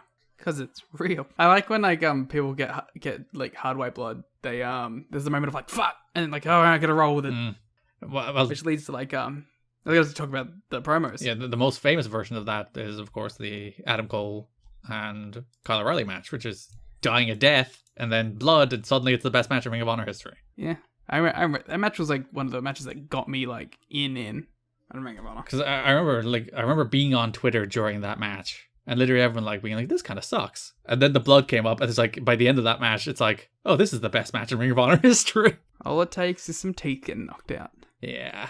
So Michael Shane retains. Tracy tried to interfere, but Daniels kicked out of the super kick. Shane then tried to use a chain, but Sabin stopped him, threw the chain to Daniels. Daniels used the chain, but Perfect, by the way. yeah, because he kicked it out of his hand and Shane like flung it backward and Daniels caught it. Very satisfyingly done. 100%. And Daniels used the chain, but the referee happened to turn around as he used it and saw Daniels using a disqualification win for Michael Shane. Garrett, I have an off-topic thing. Sure. I want to get your impressions on this. Go ahead. A Fightful Wrestling at Fightful tweeted 1 hour ago, Mm-hmm. Will Smith slaps former TNA star Chris Rock at the Oscars. Thank you. And I appreciate the acknowledgement. Right. I feel slightly like our bit has been stolen. Yeah, they're chasing the clout of the You've Got to Be Kidding Me podcast. A little bit, a little bit. Because, every episode since Chris Rock appeared has started with the opening quote on each episode of our podcast. TNA is the best wrestling in the world. Chris Rock is an integral part of our podcast. Yeah. Chris Rock has been on nearly every episode. For some reason, Garrett, me typing Chris Rock YouTube didn't pull up our video first. Damn it, we don't have the SEO. Are you replying to the tweet with the... Yes. Very good, well done. This is live, on-air, buzz marketing of the podcast. Hello, friends. I think it hid my response because it was just a link. Listen, let me retweet it. I will boost it. There we go. We're making moves, making $1 million moves. We're attempting to I'll link you. manipulate Sean Ross Sapp's platform for our own benefit. Listen, if he does it, we can do it too. Just retweet, like. I'm going to retweet and like it from the podcast account now. Yeah. This is how we get the 1,000. Retweet, like. This is what our discussion of the X Division has descended into. So there you go. You should go to @thegleet find Liam's tweet about... Or just go to your Twitter and find it. I'm trying to buzz market your Twitter here, Liam. I'm trying to push people toward your wonderful Twitter account, and then you just deflect. To your wonderful Twitter Which account. has a lot of followers. Too many, some would say. Alright, there's no need for that. Flexing with my followers on you. Yeah, Michael Shane retained by DQ. Daniels and Sabin brawled after the match. Later in that same show, we get Chris Sabin versus Shane Douglas. Sabin beats Douglas with a victory roll. Shane and Tracy tried to interfere, but failed. Again, franchise just losing to Chris Sabin. I like that he's willing to do this. I don't know if I like that this is happening right at the start of the new franchise. Like, this stable is already kind of a dud. Yeah, but I felt like it had potential because I like everyone involved. So they're already just like an X Division stable. Like, Douglas is basically a manager who wrestles. I kind of thought this was going to be a bigger deal, but apparently not. Yeah, a wacky contrast of styles between these two. Just like Shane Douglas, your like traditional pro wrestling heel, works a very traditional pro wrestling style in this kind of match, and then Sabin with your modern kind of cruiserweight style of the indies, like coming out of WCW, that post WCW cruiserweight indie hybrid style. And yeah, it's just interesting to see these two in the ring together. I don't hate it though. Yeah, it's a fun little contrast. It's also a battle of the colors of yellow and black. Ooh, Both very fond of those two colors. I feel like Douglas perhaps gets the right to the colors. He has perhaps been using them a tad bit longer. Just a smidge. And they're Philadelphia sports colors, aren't they? That's where you got the yellow and black from, right? Yes. I think that's true. I'm sure somebody will correct me if I'm wrong. Well, okay, you get the Philadelphia, and then like green. I think that it's the Penguins, isn't it? The Penguins. Pittsburgh. Or Pennsylvania sports, not Philadelphia sports. Yeah, I'm pretty sure that's the Penguins colors, yellow and black. See, I've already corrected myself. To the people who were writing the messages being like, you meant Pittsburgh sports, not Philadelphia sports, already corrected myself. If you wrote that message, I know you didn't listen far enough into the show. If you wrote that message, you're a fucking idiot. So yeah, there's also a fun stat that Franchise's career is as old as Chris Sabin is. He's been wrestling as long as Chris Sabin has been alive. I always like those fun little things. Jesus Christ. Yes. So Sabin won with a roll-up, which brings us to the next week, in which Loki finally gets his X Division Championship match against Michael Shane. But earlier in that show, because of the issues they had coming out of that X Division title match, Christopher Daniels faces Chris Sabin. Mm-hmm. Main thing from this match, Daniels won with the Angel's Wings after Erik Skipper returned to TNA to cost Sabin the match and then threw up the Triple X gesture, which Daniels then kind of winked at. He was like, ooh, I'm intrigued by this Triple X proposal. It's prime time, baby. This made me think that, like, they were aligned, but I think we found out later in the show that they This is Skipper doing it of his own volition, trying to get the boys back together, which I like a lot more. Yeah, so Skipper is the kind of catalyst here, trying to put Triple X back together, knowing that Daniels and Loki are at odds at the moment.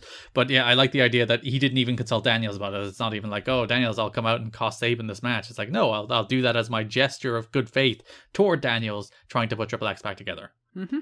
So a note, Erik Skipper signed a 2-year deal with TNA last week, thus his return to the company. Ah, locked down. No, that's a pay-per-view in 2005.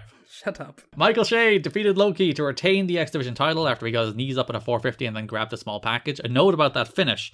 Finish looked botched. This is from the Wrestling Observer. As Loki did a 450 moonsault. It's just a 450, Dave. You don't need moonsault. But got his knees up and cradled Loki. Loki appeared to kick out. The ref counted 3 anyway, and everyone just stood there as like something screwed up.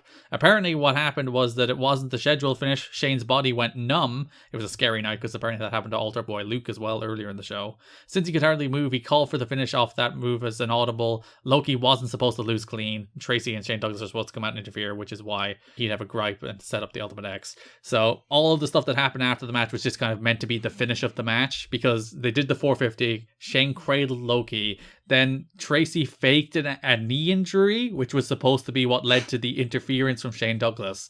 Like, the referee was supposed to check on the knee injury. Shane Douglas ran out, cost Loki the match, Michael Shane wins. But because they skipped all that, Tracy still faked the knee injury, which was like, oh, does she actually get hurt? Because Loki brought her up for the key crusher, and then Michael Shane knocked them both over. So like, there was a moment it was like, is she actually hurt? Because it made no sense within the context of what they were doing, but it made sense within the context of what they were meant to do. So there you go. And I don't even get mad at this though. It's just one of those things that happen. Yeah, it's just an unfortunate occurrence. So yeah, Shane Douglas comes out. They attack Loki. Erik Skipper makes the save, brawls to the back with Shane Douglas. Daniels comes out, gets back into it with Loki. They're still not pals. They're fighting. Yeah, but he makes the save first. Like, he makes the save for Key, and then they like have an awkward, knock each other moment, and then they start throwing hands. Yeah, so then Shane, Loki, Saban, and Daniels are all brawling in the ring, separated into 4 corners by security, until Eric Watts comes out and announces that all 4 men will face off on January 7th in the second Ultimate X match with the X Division title on the line. I'm excited. Yeah, Ultimate X 2. It's fun to see like the development of the stipulation, to see, ideally that they don't screw it up and don't have the belt fall, which they don't. But we'll see. We see a death in this one. There has never been a death in Ultimate X, I'll have you know. You know what I mean. What do you mean? What do you mean? One of those classic Ultimate X, someone almost dies taking a move at some point moments. No, there's only a couple of those. Yeah, but they involve Daniels half the time, so I'm like, I was just curious if this is one of those occurrences. Because Daniels has been in a lot of these matches, and he has done some very enthusiastic, optimistic, ambitious bumps. And to be fair, most of them have come off. Most of them are tremendous. Yeah. Also, this is the place to do it. But then there is that one with Suicide, Frankie Kazarian in 2009 that when he dies. Yeah. See. So someone does die. No one has died. There's just been a suicide in Ultimate X, not a death. Hey, see what I did there? Has there been a homicide in Ultimate X? There has. There's been a suicide and homicide in Ultimate X, but not a death. A genocide. Not a genocide. No. She hasn't done one yet. If Sabu did Ultimate X, that would be a game changer. If it was genocide versus homicide versus suicide versus Sabu. In Ultimate X, yes. That is the pro wrestling dream match. Didn't Seidel used to have like a name like that too? Did he? I think Matt Seidel was genocide at one point. That's a weird name. I think that was... I'm going to find out. You keep going. Yeah, that's our X Division stuff for the month, for the most part. Building to Ultimate X next month, so we'll be covering that in the January 2004 episode. Ultimate X 2. It's crazy how Ultimate X with the X Division with a direction always feels so much better. And I think that's been the big problem. Like, I don't think the flatness of the X Division in the back half of the year has been Michael Shane's fault. I just think they've had no ideas for the X Division. Like, they have good talent. I also think that it's also not a priority for them, I think that's illustrated by the fact that there was very few undercard X Division people at any given moment compared to how it used to be, where it's like there'd be at least 2 X Division matches in every show. Sanjay shows up every so often. Like, Sanjay's in the first show of the month where he faces Douglas and Shane teaming with Saban, but then he disappears for the rest of the month. Eric Young appeared once or twice but disappears. Like, the undercard X Division is basically non-existent. So, like, you have a good core group of talent. You have Daniels, you have Saban, you have Shane, and you had Kazarian for a while, who's also disappeared. But it's just the lack of focus. Yeah, that's just why it seems they have direction and it all comes across so much better. So that brings us to tag teams. We've kind of been talking about it throughout. We've been covering around it, but we'll cover the rest of the main segments. So we talked about that segment where Trill K came out and AMW confronted them, which led to the making of a 3-way tag team number 1 contendership match, which was AMW against Diamond and Swinger against David Young and Glenn Gilberti. The whole idea was Glenn Gilberti was like, oh, no matter who wins, we'll give Diamond and Swinger the title shot. So it was 4-on-2, but they still had miscommunication. They're still not on the same page, allowing AMW to win. Mm-hmm.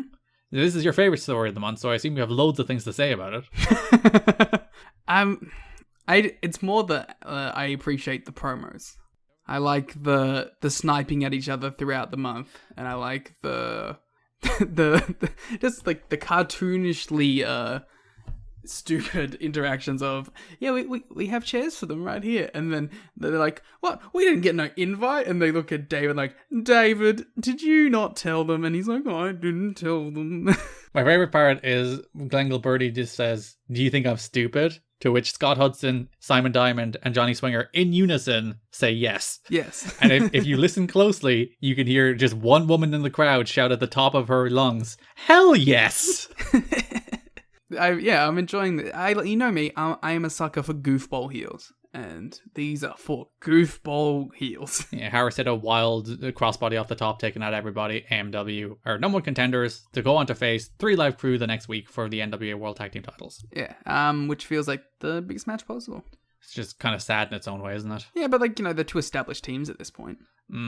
So yeah, Diamond and Swinger at ringside, they got into it with David Young. They caused issues, killings, and Storm took them out with dives, but then Gilberti slipped in the back, hit Chris Harris with a chair, unbeknownst to 3LK. They were not aligned, but allowing 3LK to retain over AMW. I like that, sorry, this is just more talking about NYC.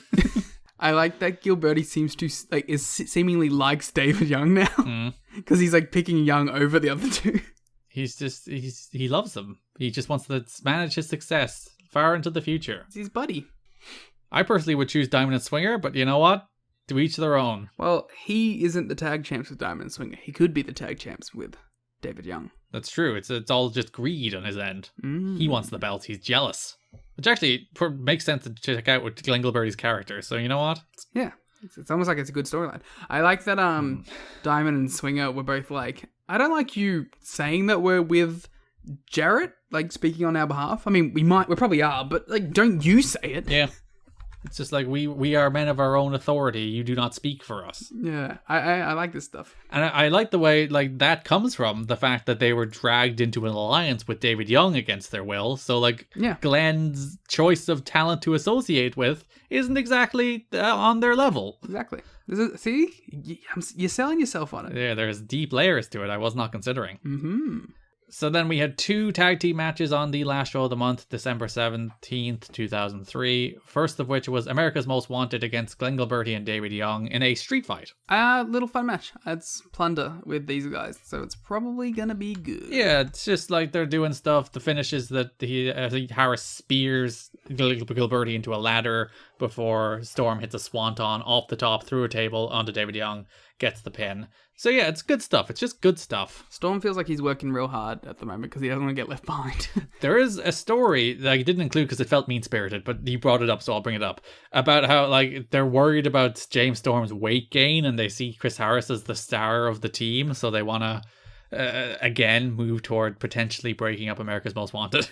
Yeah, but also Storm wins in the end, so Yeah, and Storm once again did a cool thing off the top rope, and he was probably the lasting impression of this match was the finish, the swanton through the table. So James Storm, well done. Once again, overcoming the odds, fighting against the tide to become the true star of America's Most Wanted. I'm so looking forward to when TNA finds its identity as comedy shtick era. And we get James Storm being a goofball. Silly James Storm. It takes the heel turn. He becomes the Glenn Gilberti of the show when you think about it. See? And there's a reason why I'm excited. And then the other tag match of the month was a dream match between Simon Diamond and Johnny Swinger against AJ Styles and D'Lo Brown. Yep, it's a dream match. Now you might think, that doesn't sound like a dream match. They don't mean dream match in the context of match in your dreams. It is a match where the person who wins will get the title shot of their choosing, thus they will fulfill their dreams. It's ironically both for me.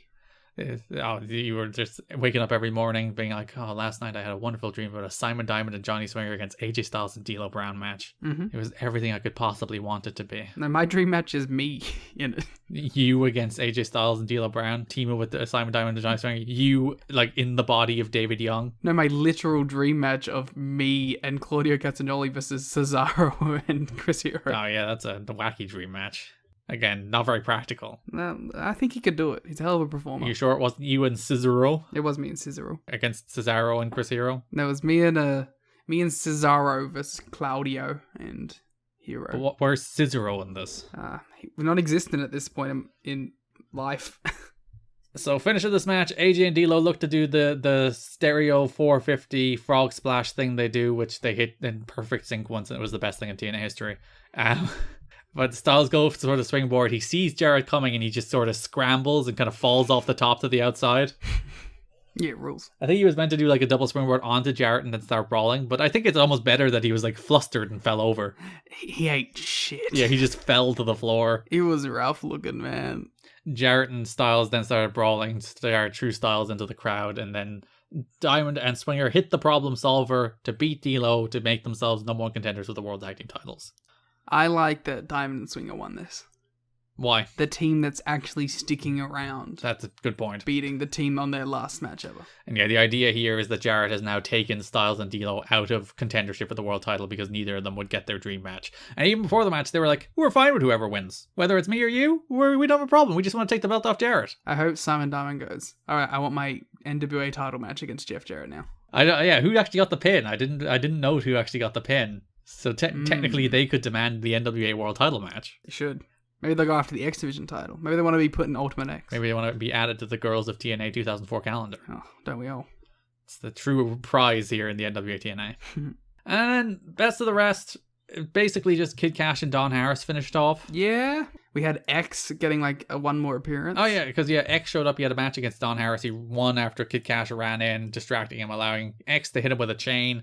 And that's the last we will talk about PCO until 2022. I kind of thought that X was going to be Cash's new monster. Which would make sense. That would work. And you could have him drop the look. Do you think they pivoted directions because they're like, oh, we're going to put Cash with Jarrett, but X doesn't really work there, so we're just going to stop using X? He could work if you just took the fucking mask off. But like, they already have Abyss in that stable, so they don't need another big mean guy. An Abyss PCO team doesn't fucking appeal to you? They would have a hell of a match against AMW. They would do some dumb shit. So yeah, X beat Don Harris, then Cash ran away again, leading to them finally facing. We talked about the match they already had on NWA-TNA pay-per-view number 74, December 10th, where that set up the Jarrett promo. Kid Cash defeated Don Harris with help from Jeff Jarrett, returning the favor after Cash helped Jarrett beat Styles the week before. This feels like a bit of a step up for Cash. Yeah, he's into main events. Yeah. And he's in the Jarrett group. And fair enough, he's the guy to take falls in the main events, but he's still in the main events. I was thinking about while watching these shows how it's kind of Cash's longevity has been impressive. Because not only has he been around a long time, like others have, but he's been on TV like consistently. And he's been in stories consistently, because there's a lot of people who are on the show a lot, but Cash consistently, he had the thing with Trinity, which you can debate the quality of the stories, but... Yeah. He had the babyface run when he first came in. Yeah, and he was like just a random X Division guy, then he had the X Division title run. And he, like, even now, like, they gave him this little mini program with Don Harris for some reason, just because they're like, we need to give Kid Cash something to do. He had the Legends run. He had the Abyss tag team. So yeah, he's been a busy goose here in his first year and a half in TNA. He kind of feels like he's taken Lynn's kind of mid-card story guy role. That's true, especially if Lynn's not around to have that role. Mm-hmm. So those are our broad topics for NWA-TNA in the month of December, the last month of 2003. We'll do like a more broad 2003 retrospective on Patreon. We talk about the best and worst of 2003. But like high level, quick thoughts. How do you feel about 2003, Liam? It had a lot of things I enjoyed, mostly during the start and middle. I think it petered off towards the end. I haven't left 2003 with the best taste in my mouth, but I'm a little more optimistic than I was the last couple months. Yeah, because like the first, 3-4 months of the year were the Vince Russo work shoot stuff, which not necessarily good, but it's watchable. Something's happening. Yeah, things are happening. You can laugh at it if nothing else. And then the middle portion of the year, I think they really did find their stride starting from that Jarrett Raven title match, where they built to that big title match, which was a big success that sold out the Asylum and did a big number on pay-per-view. And that was the moment where they're like, we can do this. We can actually be a wrestling company that promotes matches that people want to watch. And I think then they had a few months basically between the Jarrett Raven title match and the Super X Cup, whereas like that's the peak of TNA so far. Like, it's not all perfect. There's some like up and down months, but like for the most part, it's going in the right direction. Then you get the Super X Cup, probably the best show in TNA history at that point. 100%. And then you get the show after that, which is the Raven versus Douglas Hair versus Hair match, which is a really good, satisfying blow off to that story. And then October, November are really, really like just lifeless, just absolutely lifeless. And December, like, it's not great, but there's signs of life again, which makes me at least a little more enthusiastic. Yeah, that's basically it. We had some like the highest highs of TNA so far, But the lowest lows. the lowest lows at the same time. Yeah. It's just annoying, like, that this company would be so good if it just focused on being a wrestling company, but half the time they don't want to be that, or they're too busy trying to be something else. Or they're too busy just making the show all about Jarrett. Yeah. There you go. That's 2004. Let's go very quickly show by show if there's anything. 2004. Oh, sweet. We can skip 2005. It's December 3rd. It's the NWA-TNA Baby number 73. You have any other notes? I want to comment on, I forgot to mention, AJ Styles' baby blue gear. I like it. Yeah, it's perfect. I love this gear. It's his best gear so far for me. Very babyface gear as well. We had them talking about how X could have killed Chris Sabin. Yeah, you could have. Oh, I love that segment where they do a full feature with Scott D'Amore making his on-camera debut and Mike Tenay talking about how absolutely insane that X bump was, where he did the top rope senton off the top to the ramp. Sabin moved, he just went thud, and they're like, yeah, it was mentioned if he hit him, he could have died. He could have died. Yeah, which makes it even more insane that they're just getting rid of X. But yeah, it was on that show. It was like they did that pre-tape. They then went into the X match against Don Harris, which X won, and then X just gone. Maybe there was more in play than we thought. Maybe it was expensive getting him from Canada or something. Who knows? So yeah, X, good time. During the opener on this match, which was Loki against Daniels against Kid Cash, while Loki was doing his kicks, Don West on commentary asked the question, what was that Oriental movie where they could do all those crazy things? And he left a pause. It's like, The Matrix?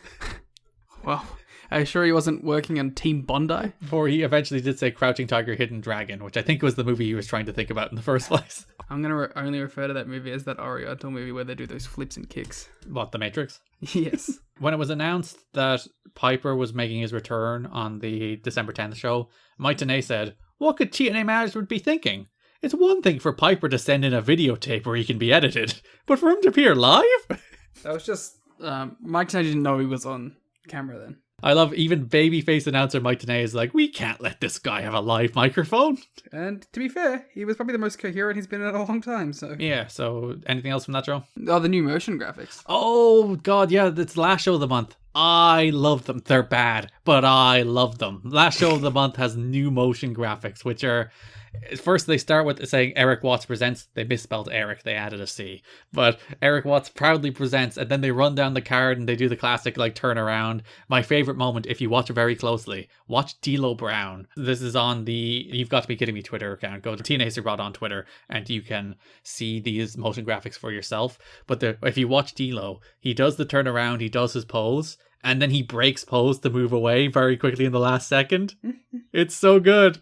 My favorite part of this is that they're all like 240p and pixelated. Yeah. Including the TNA logo. And like they're differently sized because for some reason like a tag team match has them all like tiny in the foreground, but a singles match is like normally sized, filling the entire frame. It's a great experience. And they have these like weird effects where they're like in black and white, and then at a moment when they do the pose, they bang into color. It's good stuff. Again, they're not good, but I love them. Yeah, they're a lot of fun. I wonder how much time it took JV to make those. I wonder is like because they filmed all those scans and stuff for like the action figures and video games. I wonder was it like let's use these for graphics as well. I still don't believe that those actually happened. What, the action figures and video games? The action figures, yes. I don't think the video games people did any scanning. Let's talk about Sting's one. Oh yeah, because they didn't have a PNG of Sting turning toward the camera, so it's just a JPEG still shot of him from like 2 months ago in wrestling. Tremendous. It's very good. It's like the universal experience, Liam. When you Google Sting PNG, then you download what you think is a Sting PNG, but it actually has like the letterboxing in the background, and you've been lied to. Yeah. Which happens to me all the time. Literally, it's the universal experience of when you try to make literally anything in Photoshop or even Paint on the internet, you get those people uploading fake PNGs. And yeah, that happened to TNA. They were like, we got our Sting.png. Oh no, there's a letterbox thing. We have to use a JPEG. JB's like, it's 7 a.m. I haven't slept. Where do I get a shot of Sting from? At the start of the show, during the Don Harris against Kid Cash match, this is the December 10th show. Mike Tenay notes, because Jarrett comes out and he hits Don with a guitar, causing the Cash win. Mike Tenay notes that the referee never saw the guitar shot. Like that matters, given like Chris Harris used the chair right in front of him like 2 seconds ago. Listen, he's trying. Or Don Harris even. He's just hitting Kid Cash. He's trying his best. Yeah, bad referee. There's no rules in this company, Liam. The referees, like, I think are meant to be intentionally bad at this point. It's a commitment to the bit. I'll give them credit for that. I don't even mean that as a joke. I think they're intentionally making like Rudy to be like a bad ref, so they can get away with doing bad finishes. And then last show of the month, December 17th, NWA-TNA paper number 76, which is the one we did the watch along for. Sorry, this is 75. I've mislabeled it in my notes. Yeah, you threw me up there, and I was like, what the hell? Yeah, the troops would have been the only thing I had to note, so. Yeah, so that's watch along at tnachat.com, patreon.com/kiddingme. The dancing TNA girls were wearing Santa hats. As one does. It didn't feel very Christmassy. I feel like they could have committed harder on that. They should have added some tinsel, added some kind of Christmas-related stipulation. Just do what AEW does and make graphics. Just add some snow to graphics. Yeah. Sting is on the show. They should have had the Sting snow. And had Tony. Indeed. And very quickly, the December 24th and 31st shows were best ofs. December 24th was the best of the X Division. December 31st was the best of 2003. So December 24th had Jerry Lynn and Amazing Red versus Triple X. Styles Clash was named Finisher of the Year. Saban did a promo hyping up Low X2. They showed Saban and Hoobie from the Super X Cup finals. They showed a video about Daniels remembering the Triple X versus AMW match. A video about Sanjay winning the Triple Chance Invitational. The Triple X Chance. Oh, whoa. That's when you have to beat all of Triple X, which has happened. Jeff Jarrett did it. Oh, no, he did the Triple X Challenge. AJ Styles against Loki for the world title. Kid Cash's 2003 highlight was joining. Jarrett, Don Callis did a promo on Erik Watts. They showed Ultimate X. Michael Shane won X Division Star of the Year. And then probably the most important story development, Don Callis was talking to Goldilocks. And he's like, it's all about the money. And then Watts is on borrowed time. To which Goldilocks replied, how much money? Dun dun dun. Goldilocks, more like Goldie Digger. Wow, got her. And then December 31st, it was the best of 2003. AMW were named Tag Team of the Year. They showed a Diamond and Swinger against AMW match. Footage of Styles and Sting against Luger and Jarrett. Footage of Michael Shane and David Young wrestling in Mexico. Video on Jeff Jarrett this year. Then the Jarrett and AJ title match from the end of the year, not the first one. The scalping of Raven. A Shark Boy and New Jack new recap for some reason. They like that story. Shark Boy got over huge, remember? Highlights from Ultimate X again. I guess to promote the Ultimate X match coming up on January 7th. I think they did the actual match on the last one, so this was just the highlights. And then Jarrett versus Raven, which is probably still the biggest match in TNA history. Then they announced the nominations for Mr. TNA are AJ Styles or Jeff Jarrett. Who would you choose, Liam? Raven. Erik Watts. And then ended it with the cage match between Abyss and Northcutt against Raven and The Gathering. Wait, I can't even vote for Kid Cash. He had a sign telling me to vote for him. He did. Well, you could vote for who was like the final two, and then the final two would be announced. I'd probably vote for AJ Styles. Wow. You'd be shocked to know. Anti-Jeff Jarrett agenda. That's me. So that's it. That is December 2003, as you underline AJ Styles in the show notes, just to make sure everybody knows.